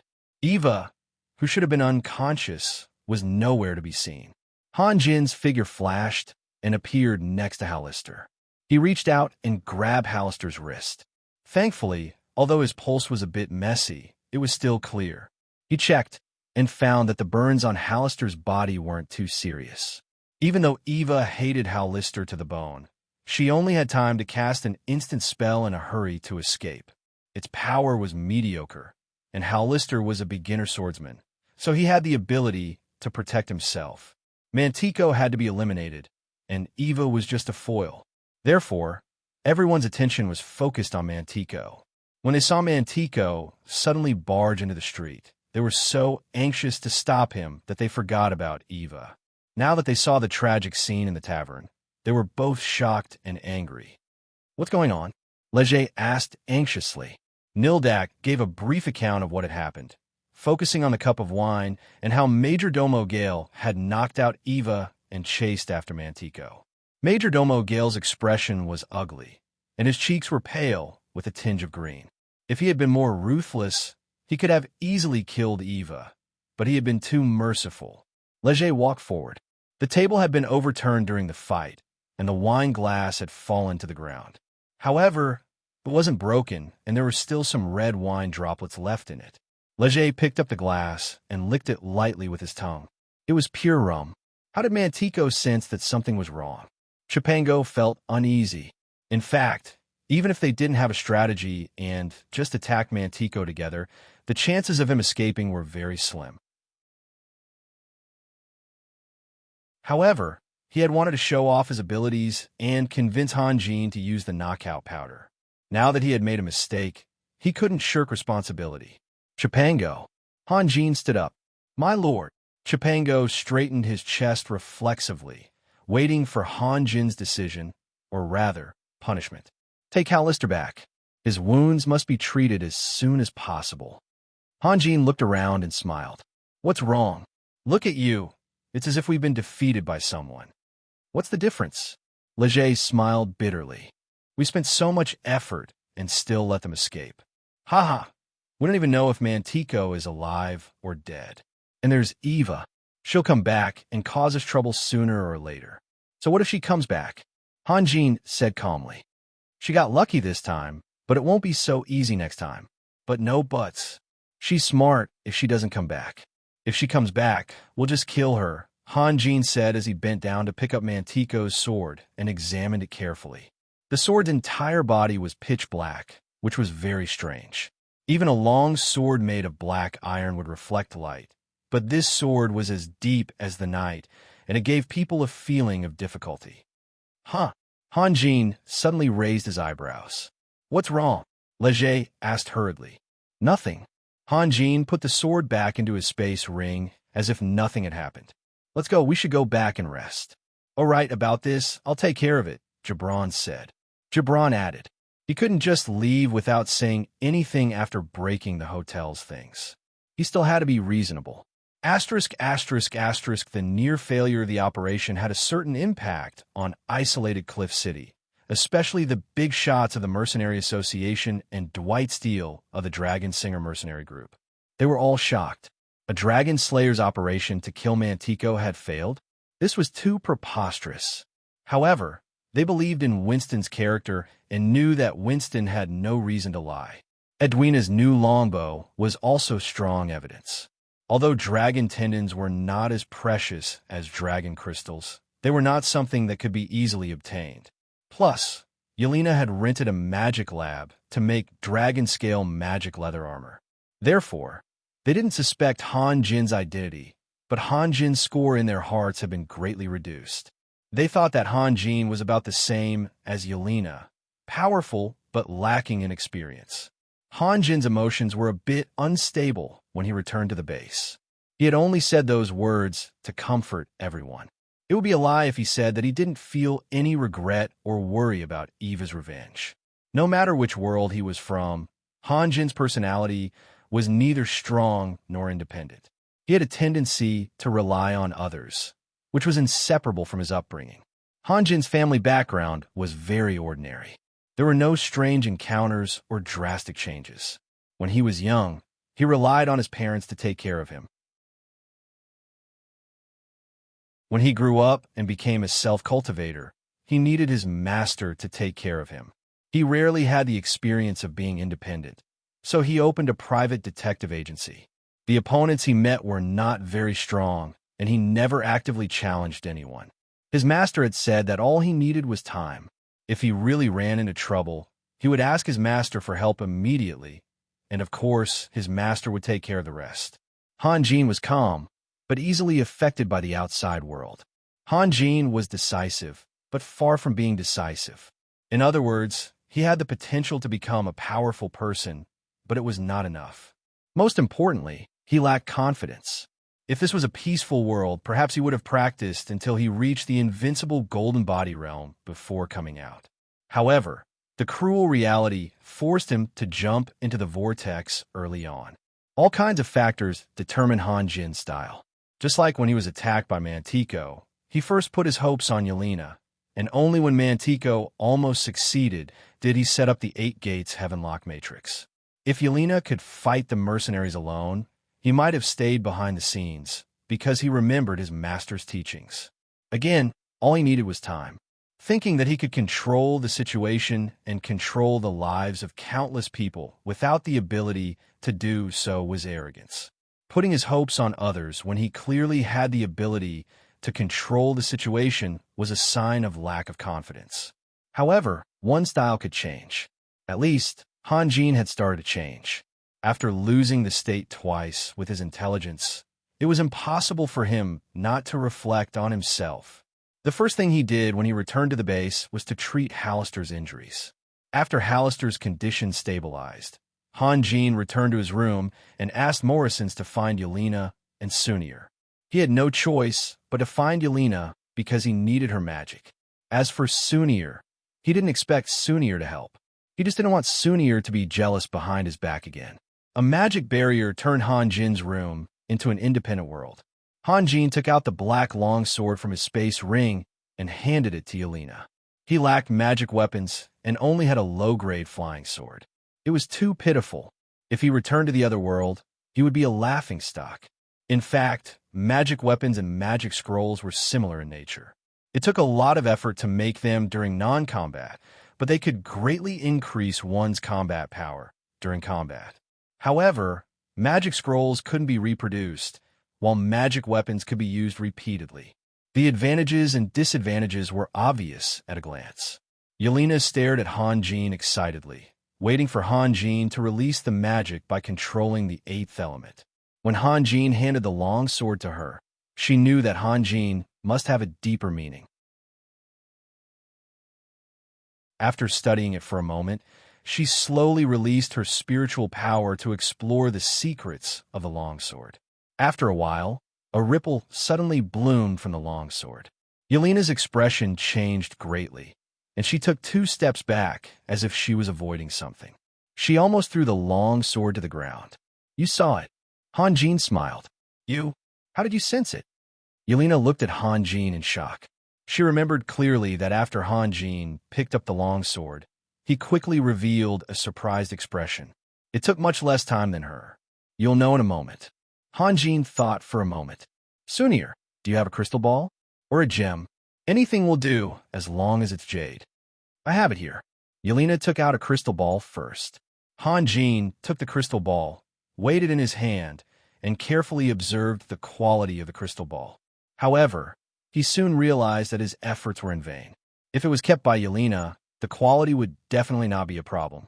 Hanjin took a deep breath and loosened his grip. The crystal ball slowly rose into the air as if it was being held by something.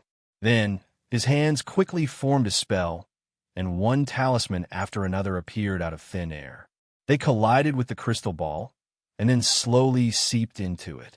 The crystal ball was originally translucent, but as more and more talismans seeped into it, the crystal ball gradually turned pure white.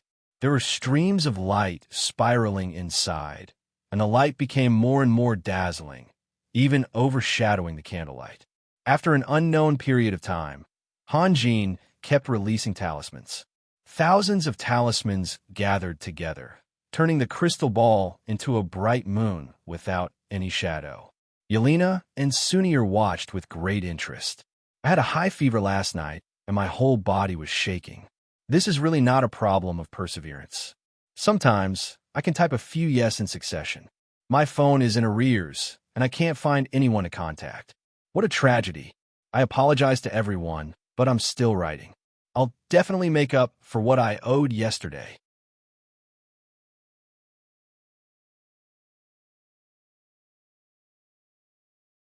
Chapter 202. Hanjin stretched out his hand, and the crystal ball slowly fell towards him. Then, Hanjin bit the tip of his tongue and spat out a mouthful of blood onto the crystal ball. Sunir exclaimed and was about to rush over. Fortunately, Yelena was still calm and understood that Hanjin could not be disturbed, so she grabbed Sunir. Hanjin had no other choice. His blood was a necessary primer, so that he could become the owner of the soul-devouring orb. However, whether or not he had to bite the tip of his tongue was still up for discussion. However, this was what his master had taught him. Although young people were used to questioning things, he couldn't just cut his finger and smear it on the orb. What if it didn't work? The blood on the crystal ball slowly seeped into it. From the outside, one could clearly see streaks of bright red bloodlines that were as thin as hair. In a moment, the entire crystal ball turned red. Although the light was much dimmer than before, it added a bit of demonic aura, and the atmosphere in the room became gloomy. Hanjin heaved a sigh of relief and reached out to catch the crystal ball. Then, he picked up the black sword with his other hand. A ball of fire suddenly appeared and enveloped the sword tightly. From the outside, the flame released by Hanjin was very strange. It was extremely pure, and there was no smoke. It just burned quietly. Yelena and Sunir were only 2 meters away from Hanjin, but they couldn't feel any heat. However, their expressions became very serious because they had seen this kind of inextinguishable flame before. When the fire sword slowly rose, Hanjin's hands quickly formed hand signs, and then another ball of true fire was released. Whether or not others could feel the heat had nothing to do with the power of the 3 true fire. After only a moment, the black sword had already turned red from the heat and was still emitting a squeaking sound. However, Hanjin had unexpectedly released another ball of real fire, which made people wonder if he was planning to melt the sword into molten iron. The fourth and fifth balls of true fire were released, and the sword turned into a very beautiful light green color. Just as Hanjin released the sixth ball of true fire, the sword made a loud noise, and a strong shock wave spread out with the sword as the center. Yelena knew that Hanjin was using violence to break the seal, so she was already prepared. She opened a magic shield in time to protect herself and Sunir. The long table in the room was instantly shattered by the shock wave, and the bedsheet on the bed was crazily flung up and stuck tightly to the wall, revealing the bare bed. Hanjin's robe was also torn, but his body was still straight. The window that Winston had just hired people to fix yesterday was shattered again. If Winston saw this scene, he would definitely regret his superfluous actions. A faint gray smoke floated out from the sword, forming a vague human figure. In fact, it was more like a skeleton than a person. It was a ridiculously large skull, and where its pupils should have been, there was a faint green phosphorescence. Its mouth was full of teeth, but the ribs below were not good. At least 7 or 8 of them were missing. In a strange hand bones, it was holding a bone staff. Then, Hanjin and the others heard an old and hoarse voice. "Who disturbed my sleep? Who made me the great?" Hanjin didn't have time to listen to the monster's thoughts. He raised his hand and threw the crystal ball, shouting in a low voice, "Collect!" When a normal person was awakened from a deep sleep, they would feel dizzy for a period of time and couldn't react in time. How the skeleton made of fog thought was a scientific question that was worth exploring and studying. However, its reaction didn't seem to be much better than a normal person's. When the crystal ball hit its body, it turned its eyes to Hanjin. Was it because it had slept for too long? Unfortunately, it was too late. The red light shone brightly, and the skeleton disappeared in an instant. The next moment, it appeared in the crystal ball. Then, it showed its anger. It roared in the crystal ball and struggled with all its might. The 2 green lights in its eyes were as piercing as nails. It was especially eye-catching in the flowing red light. "Sacrifice!" Hanjin shouted in a low voice again. His hands were quickly forming hand signs. Suddenly, countless thin red lines appeared in the crystal ball and wrapped around the skeleton from all directions. The skeleton waved its bone staff crazily, and its upper and lower teeth chattered rapidly, as if it was chanting a spell. However, it was trapped in the crystal ball, so its magic couldn't be successfully released. Everything seemed so futile and helpless. When Hanjin first picked up the long sword, his spiritual sense had already discovered that there was a ferocious ghost hidden in the sword. This was the main reason why he wanted to refine a soul-devouring orb. Of course, the so-called ferocious ghost was just his concept. As for what Yelena called it, he didn't care. In his previous job, Hanjin had dealt with a lot of ferocious ghosts. When it came to dealing with ghosts and monsters, he was very good at it. For safety reasons, he released a total of thousands of talismans. Some of the talismans were used to refine the soul-devouring orb, while the other was used to imprison the ferocious ghost.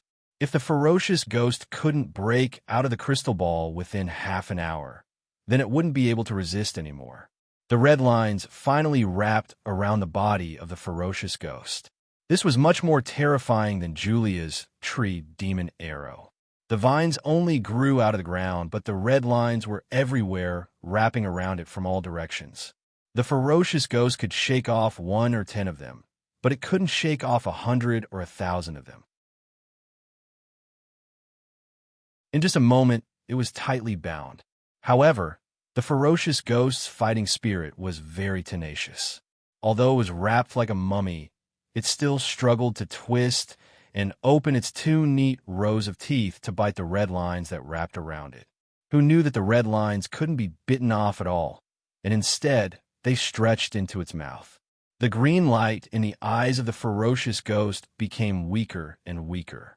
After a long while, the phosphorescence finally extinguished, and what reignited were 2 faint red lights. At the same time, The ferocious ghost's struggle came to an abrupt end. It floated in the crystal ball, motionless. Han Jin put away the crystal ball and looked at it for a moment. A satisfied smile appeared on his face. Then he took out a talisman from his space ring and threw it out. Suddenly, 5 spirits appeared in the air. Han Jin weighed the crystal ball in his hand and shouted in a low voice, "Collect." The crystal ball flew out of his palm and spun nonstop. It passed through the 5 spirits at an extremely fast speed.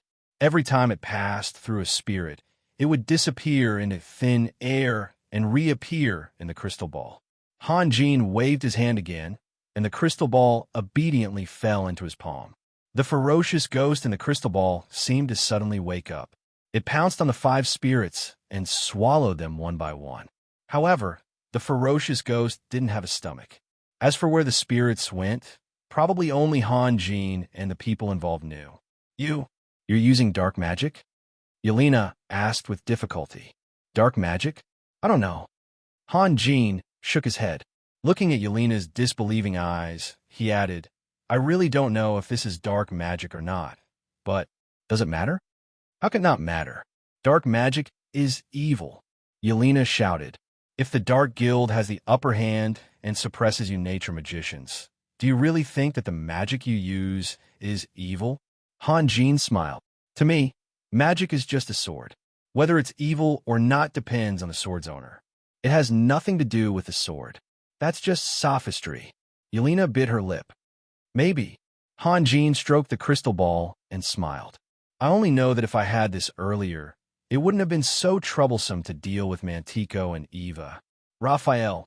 Sunir hesitated for a long time and finally couldn't help but speak up. Han Jin looked up at Sunir. In the future, don't ever use this kind of magic in front of others, Sunir said hesitantly. Some people say that if you love someone, you should not only love their strengths, but also their weaknesses. In fact, once you've truly tasted love, you don't need anyone to teach you to understand this principle. The first time she sensed the dark aura on Han Jin, Sunir almost killed Han Jin. Now, Han Jin was casting a spell full of dark aura in front of her. Not only did she accept reality, but she also comforted herself that Han Jin must have his reasons for doing this. She only spoke up because she didn't want to see Han Jin rejected by others. She didn't ask Han Jin to give up on this spell. There were no absolute principles in the world, especially when it came to love. Principles were full of moving flexibility, but unfortunately, sometimes they could become the source of tragedy. I'll be careful. Han Jin nodded, then looked at the flaming sword that had been hovering in the air for a long time. He said softly, Your turn. Before he finished speaking, he threw out another ball of samadhi fire. Mantico's long sword was of excellent quality and was a rare material. The evil spirit hidden in the sword could also be used to refine the soul-devouring orb. This was killing 2 birds with 1 stone, which was why Han Jin couldn't wait to start refining the magic weapon. When he was refining the soul-devouring orb, Han Jin didn't cause much of a ruckus. Now that he was refining the flying sword, it was completely different. Every talisman he placed on the sword caused a loud bang, and countless sparks flew in all directions like raindrops. This made Yelena and Sunir's faces pale. Although they believed that Han Jin wouldn't hurt them, the flames left a terrifying impression on them. Believing in Han Jin and not being afraid were 2 different things. After an unknown amount of time, Han Jin's forehead started to sweat. Refining 2 magic weapons in a row had consumed too much vital energy, and he couldn't take it anymore.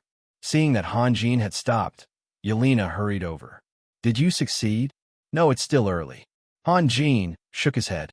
He didn't want to waste such a rare material. This time, he chose the 9 refinements, which required 9 refinements before the flying sword was complete. The first refinement only solidified the sword, and even if it didn't consume any of the materials, his vital energy wouldn't be able to complete the 9 refinements. He had to do it step by step. Although the process was much more complicated compared to the flying sword in his body, the latter was just a toy. Oh, Yelena was a little disappointed. She turned her attention to the crystal ball and wanted to study it for a while, but after a moment of hesitation, she swallowed her words. Her formal education made her unable to tolerate evil, and her rejection of dark magic was far greater than her interest in unknown magic. In fact, this was proof of the depth of their relationship. Whether they wanted to admit it or not, both of them liked Han Jin very much. However, one of them had fallen to the point where she had no principles, while the other still had her own perseverance. Perhaps it had something to do with how long they had known each other. Sunir and Han Jin had fought side by side for almost 2 years, while Yelena and Han Jin had only known each other for a few months.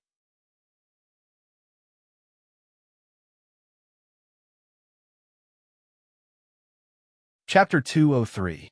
Winter had finally arrived, and isolated Cliff City had turned into a snow-white city.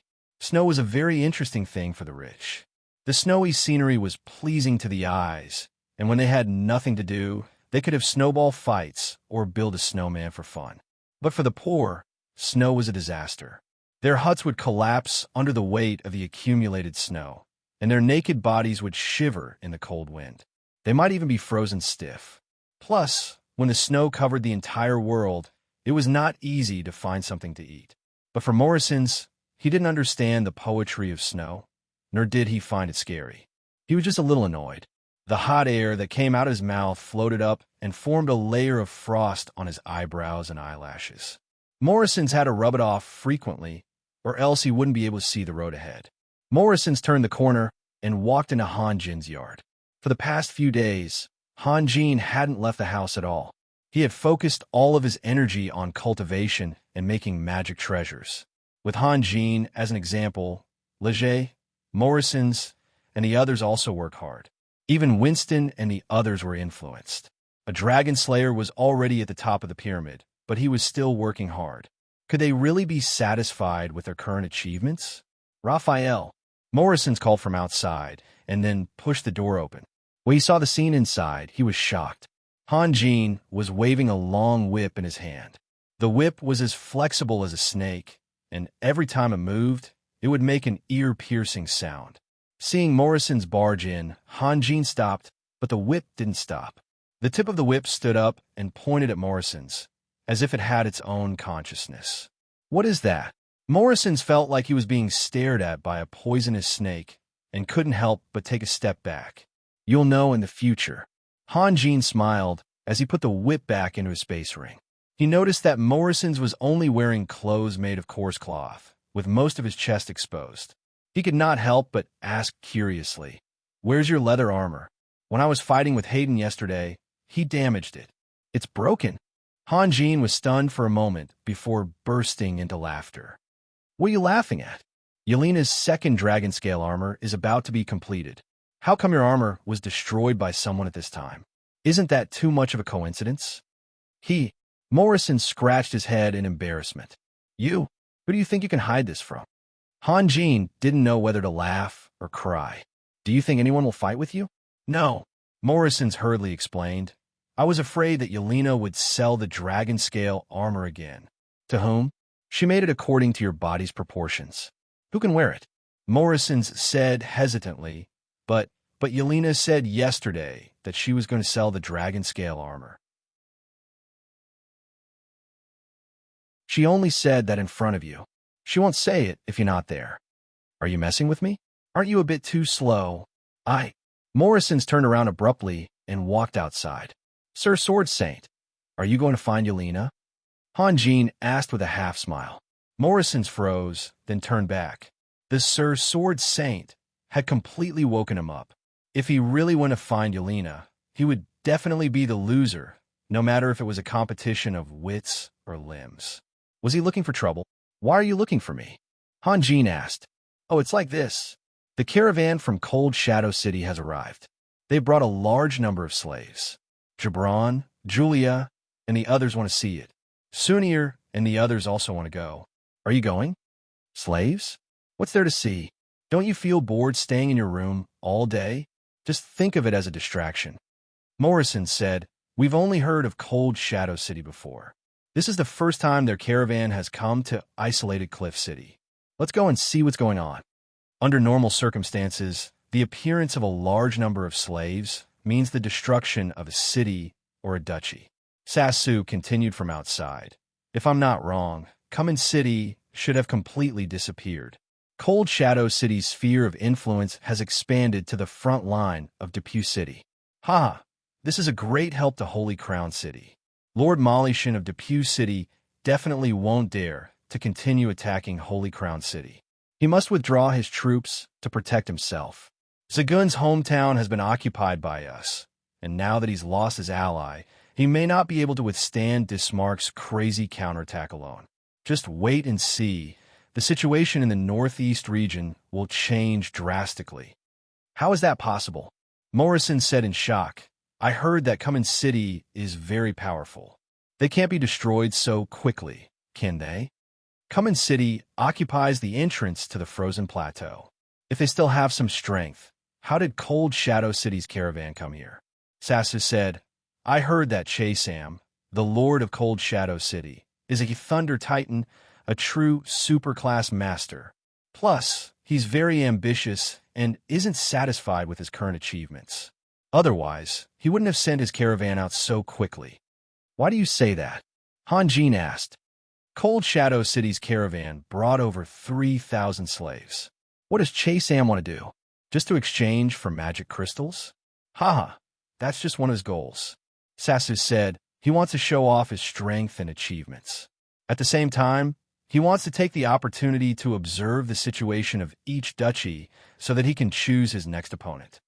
If he wants to come to isolated Cliff City, his caravan must pass through Depew City. If he wants to take a shortcut, he still has to pass through Holy Crown City. Isn't he worried that something might happen to his caravan?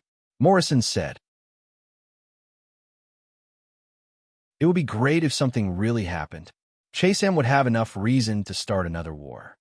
Is this your opinion? Han Jin asked. No, it's everyone's opinion. We've been talking about Chesam since this morning. But Leger has already gone to take a look. Cold Shadow City's caravan is no ordinary caravan. There are actually more than 20 powerful ice mages escorting them. Let's go, we'll go take a look and try to understand more about them. Han Jin pondered for a moment, then nodded. Okay, if they were just mercenaries, then they wouldn't be interested in Chesam. The problem was they already had their own city. Even though everything was still in its infancy, it still belonged to them. Now that a powerful force had suddenly popped out of the frozen plateau, it made them feel very uneasy. Gibran and the others had been waiting for a long time. The two groups of people walked out of the encampment one after the other. The cold and snow didn't cause much trouble for the professionals, and the streets were still bustling with people. This group was very interesting. Gibran and Julia walked to the front. The two of them had already reconciled, and even though they spent every day together, they still had endless things to talk about. Han Jin and Sunir walked at the back. The two of them didn't have time to spend together because Han Jin needed to cultivate. Sunir didn't want to miss this opportunity, so she pretended not to see the teasing smiles of others and forced herself to drag Han Jin to the back. When they were about to reach the market, a petite figure suddenly rushed out of an alley and stopped Gibran and Julia. She said in a slightly trembling voice, "Big brother, do you want to buy flowers?" It was a girl about 16 or 17 years old. She wasn't very beautiful, but she was still pretty. However, her clothes were too shabby. She wore a pair of flowery shoes, and her left foot was already open. A few toes stuck out from the opening, and they were covered in melted mud. Her clothes were obviously a few sizes too small, probably because her family was poor. Her body was growing too fast, and she didn't have time to buy new clothes. As a result, her forearms and calves were exposed to the air, and they were already blue from the cold. Moreover, the collar was very low and tight, and one could even see the outline of her developing body. She was dressed like Moxink when he was bare-chested. Moxink didn't feel cold, but the girl couldn't. All the bouquets in the basket were shaking because she was shivering all the time. Gibran didn't say anything. He took out something and threw it into the basket. Then, he picked up a bouquet of flowers and handed it to Julia with a smile. The girl hurriedly reached into the basket and rummaged through it. When she saw what it was, she was stunned for a moment before she reacted. However, Gibran and Julia were already far away. The girl kept bowing and saying, "Thank you, thank you, thank you. Little girl, let me see what flowers you're selling." Morrison's went up.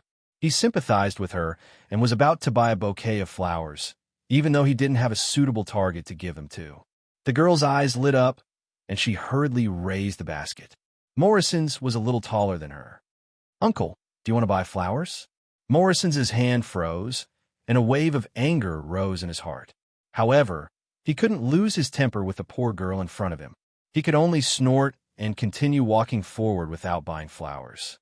"Uncle, buy a flower. Uncle." The girl was full of hope. Of course, she wouldn't let Morrison's go.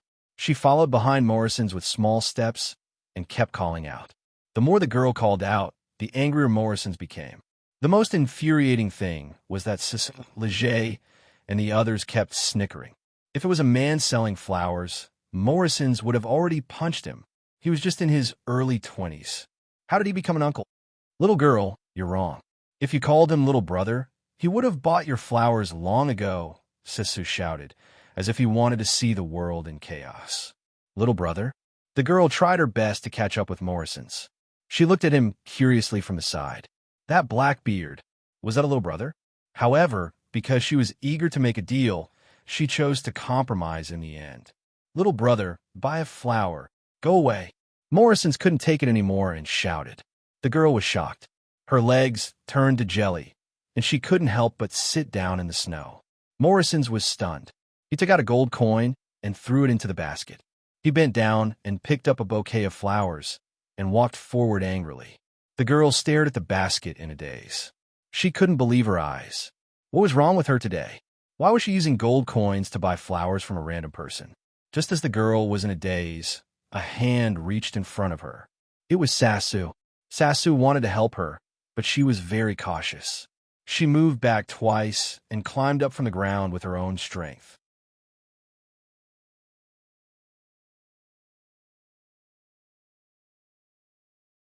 Chapter 204.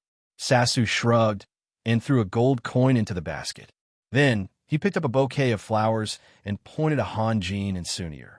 He smiled and said, "Miss, they will definitely buy your flowers. Hurry up, don't let your business run away." Seeing that Sasu was also generous, the girl was so excited that her face turned red. Hanjin and the others had harvested some high-level magic crystals in the Terasha Mountains. Except for the magic crystal of the Thunderbird, which was left for Yelena, they sold the rest and divided it equally among everyone. It was the first time they had received a salary.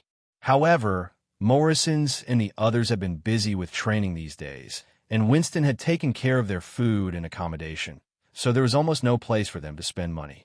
Out of sympathy, it was not a big deal to throw a few gold coins, but for the girl, these few gold coins were equivalent to her income for a few months. It was very meaningful. "Thank you." The girl timidly bowed to Sasu and then ran to Hanjin. Big brother, do you want to buy flowers?" Of course, Hanjin would buy them. Not to mention other reasons. Sunir was looking at him with a charming face. That day, when he released his haki in front of Sunir, he was actually very uncertain. Who knew if Sunir would listen to him? But it turned out that he occupied a very important position in Sunir's heart, because Sunir really said goodbye to the mask and only tied a sky blue ribbon on her forehead to cover the mark on her forehead. In terms of appearance alone, Sunir and Yelena were on par. However, perhaps because of the different realms, Sunir had an additional charm, which was a combination of daydreaming about the future and a strong sense of happiness. Hanjin did not waste any time and directly threw out 2 gold coins, then picked a bouquet of flowers that he was satisfied with and handed it to Sunir. Sunir smiled sweetly and took the bouquet. 2 gold coins. The young girl almost cheered. In comparison, Hanjin was the most generous. She felt that she should say something. After a pause, she said softly, "I wish you both happiness." "Thank you." Sunir nodded with a smile. Most of the time, pain often came from comparison. When a starving person saw a rich man indulging in debauchery, he would feel pain. However, when he saw a prisoner on death row, he would feel very happy. At least he still had his life. The young girl stared blankly at the backs of Han-Jin and Sunir.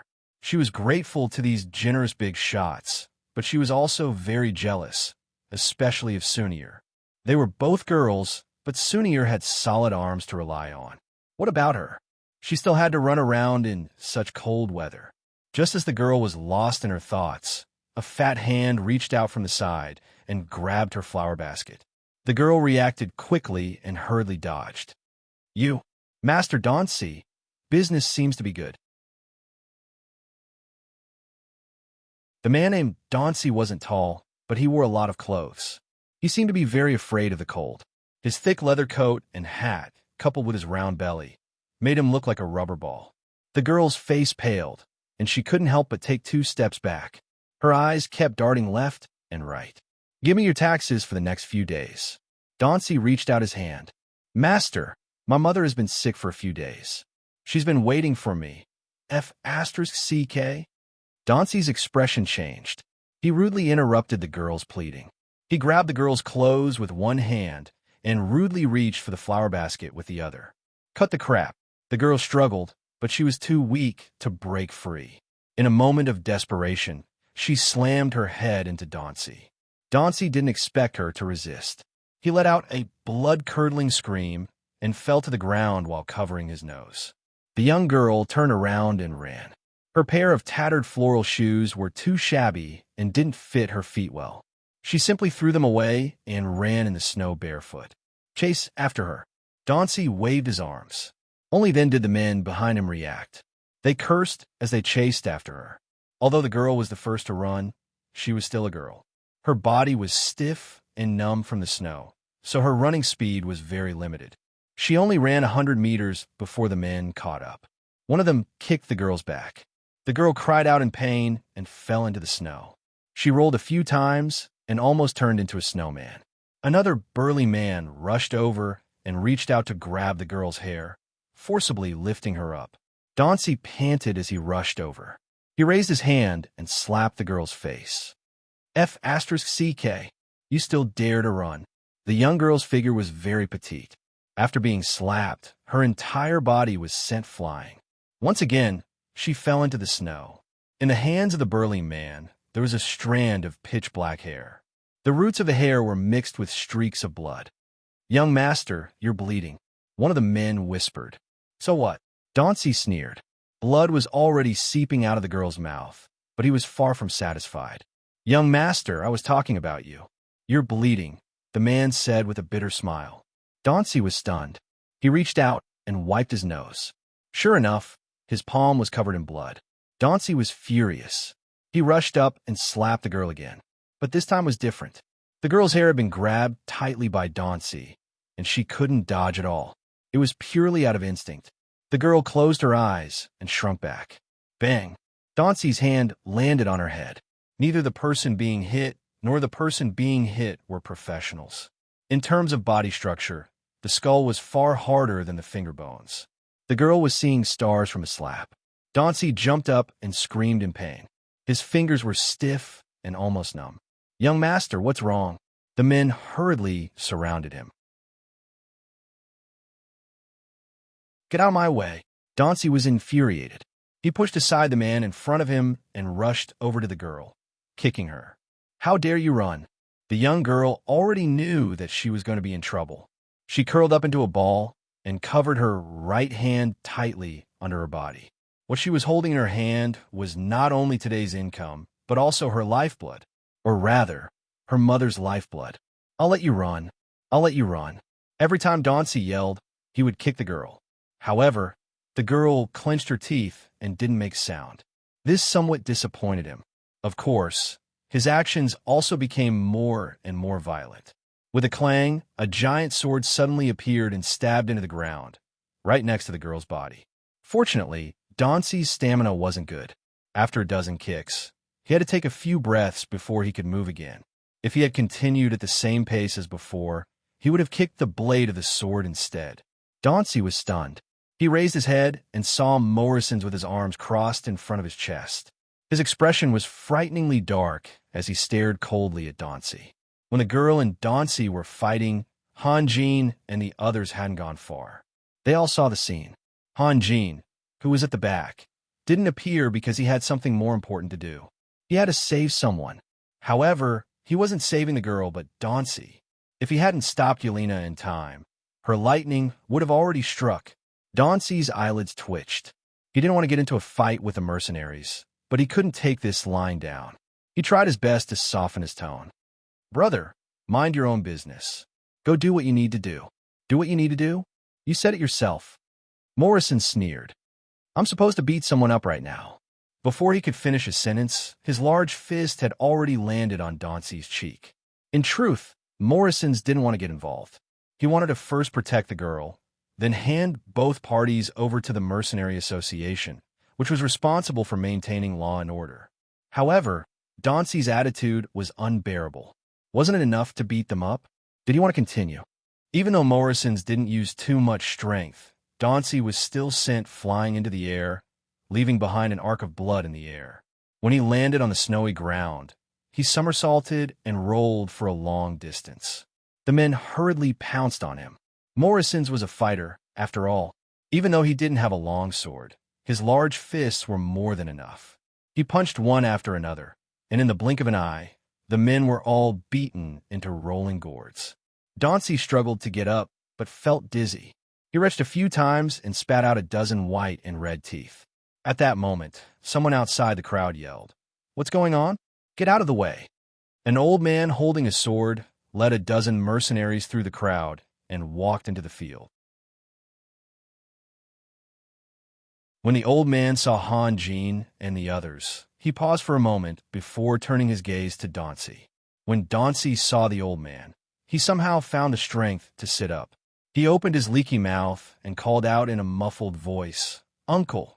The old man looked around and saw the girl covered in wounds. Anyone with a brain could guess what had happened. The old man's face darkened as he said coldly to Morrison's, "Did you beat up all these people?" "Yes, I did." "What about it?" Morrison's University said casually, "You should know the rules of the Mercenary Association. Since you've admitted it, there's nothing more to say. Come with us." Morrison's couldn't believe his ears. He looked the old man up and down and said in an unfriendly tone, "Old man, are you drunk?" Although he spent most of his time on cultivation and rarely went out, he was always the target of flattery and flattery every time he went out. Even the higher-ups of the Mercenary Association treated him with respect. Didn't this old man know that he was Morrison's? And he drank fake wine. Han Jin continued calmly. His memory had always been amazing, and he recognized the old man. The one who had forced little Joseph to bite them was this old man, Cromwell. He had a vague feeling that the old man was plotting something, but as things happened one after another, he slowly forgot about it. In the past, he had a lot of concerns, but now he was no longer the Han Jin of the past. Jin Lin had made the great leap and completed the most important transformation. As the saying went, there were no idiots in his dealings. The people he was dealing with now were Gibran, Winston, Dwight Steele of the Dragon Singer Mercenary Group, and Juventus of the Mercenary Association. There was no need to worry about these errand boys, and they posed no threat to him. Sassu and the others laughed. Morrison's also cracked a smile, his eyes full of laughter. The old man's face darkened as he said coldly, "Arrest them all."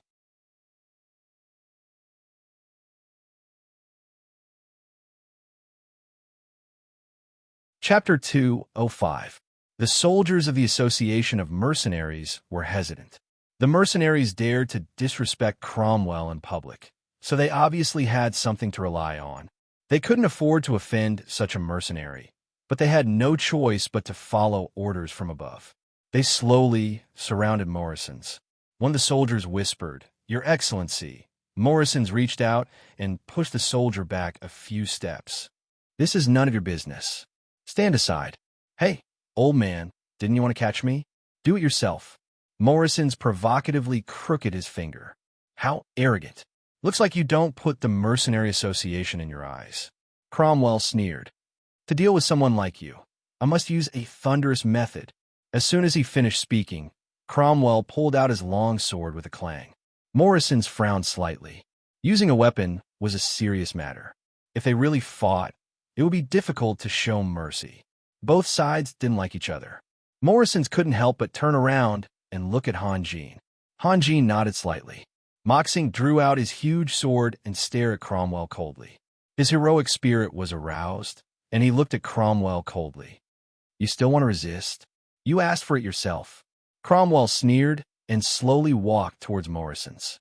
As the distance between the two gradually shortened, Cromwell released his combat aura. The weather was already cold, but now the temperature suddenly dropped. Snowflakes rapidly circled around Cromwell. Just when the distance between the two was less than 10 meters, a ball of red light swooped down from the sky. Cromwell's pupils suddenly shrank, and he swung his sword up to meet it. With a boom, the two long swords collided with each other without any fancy moves. The combat aura spread out in all directions. With Cromwell as the center, the surrounding snow was swept away, revealing the green slate. Countless snowflakes and chunks of snow flew up more than 10 meters into the air. Some of the onlookers were caught off guard and were hit by the flying chunks of snow. Cromwell took a few steps back and barely managed to stabilize himself. The attacker did a somersault and landed lightly on the ground. Cromwell's expression changed slightly when he saw who it was. Saxon, what's the meaning of this? Didn't you want to fight? Can't I help you? Saxon said with a chuckle. The windows of the restaurant facing the street were pushed open one by one, and a dozen figures jumped down from the windows. There were warriors and bandits, but the warriors didn't draw their weapons, and the bandits didn't activate invisibility. Each of them had a gloating smile on their faces as they surrounded Cromwell and his men. Winston and Dwight Steele appeared at the window. Dwight Steele's appearance was a bit strange. He had a head of shiny black hair, but his temples were pale, and his forehead was full of wrinkles. However, his eyebrows and eyes looked very young.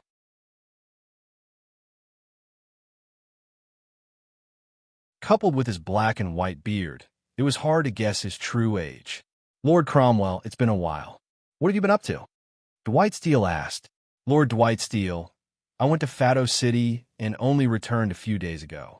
Cromwell was very humble. Although he was a member of the Mercenary Association, he dared not be rude in front of the famous Viper Knight in the mercenary world. Have you been gone for a long time? More than 2 months. Oh, so that's how it is. Dwight Steele paused, as if he suddenly remembered something. Didn't you want to fight? Let's fight first. We'll talk after the fight. Cromwell was stunned. He recognized that the mercenaries around him were not only from the Reaper mercenary team, but also from the Dragon Singer mercenary group. He felt that there must have been a misunderstanding, and he thought that he could talk to Dwight Steele and resolve the misunderstanding. Who knew that Dwight Steele wouldn't even give him the chance to do so? In fact, when Dwight Steele saw Cromwell making things difficult for Morrisons on the street, he guessed that there might be some internal conflict within the Mercenary Association. However, after a few probing words, Cromwell revealed that he wasn't following anyone's orders. He was just ignorant. Since that was the case, Dwight Steele didn't bother to say anything else.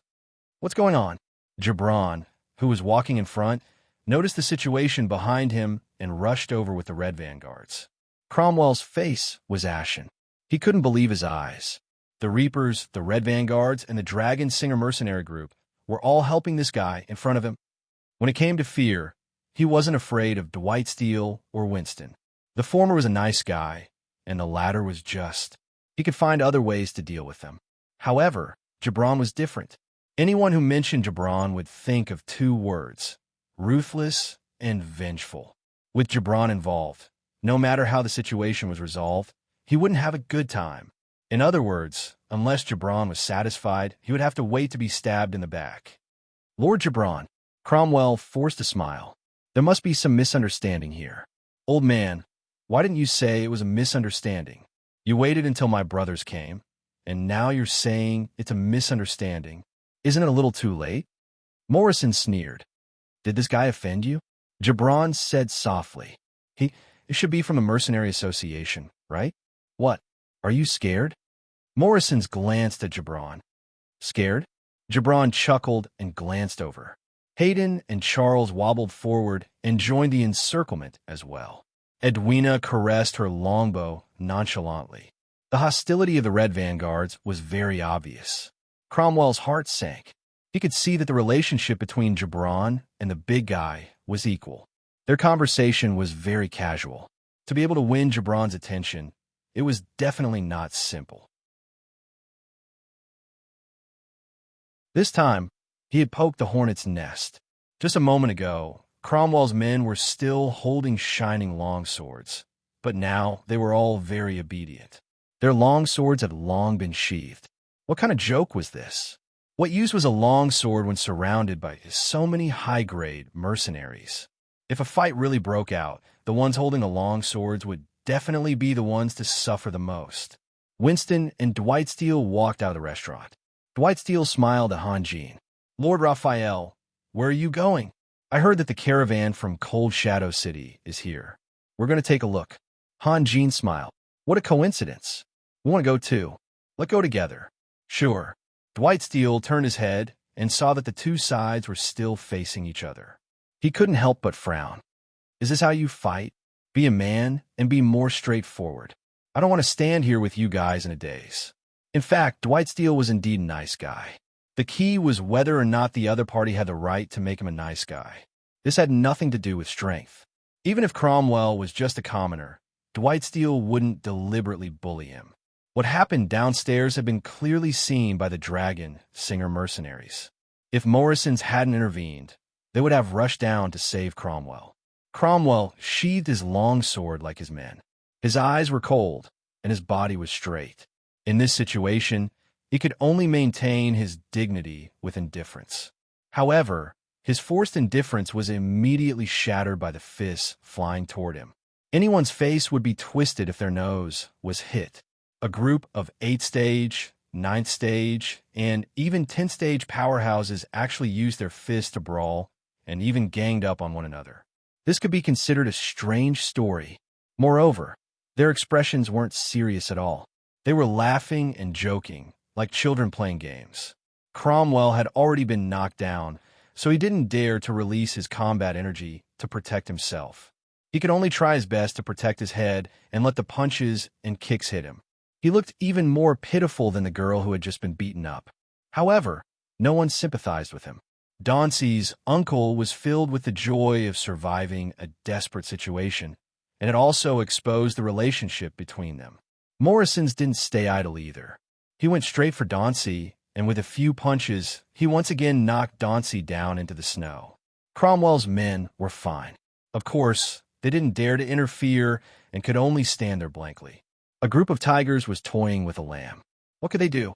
Even if they were wolves, they would still run far away, let alone sheep.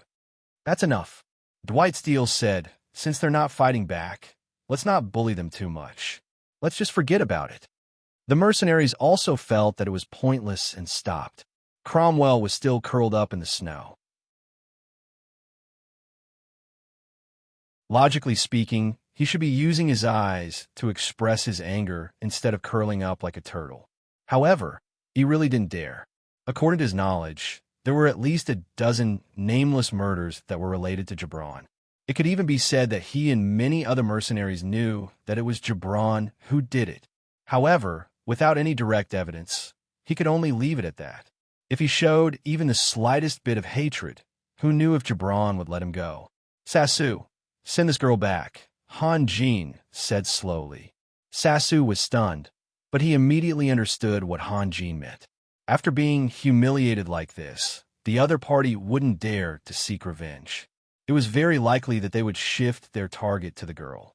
Han Jean was expressing his stance, as well as warning them. "Okay." Sassu smiled. The girl was scared out of her wits. Never in her wildest dreams would she have thought that she would cause such a huge commotion. She didn't even react when Sassu spoke to her. Everyone left the humiliated Cromwell and walked about 30 meters before Gibran suddenly stopped.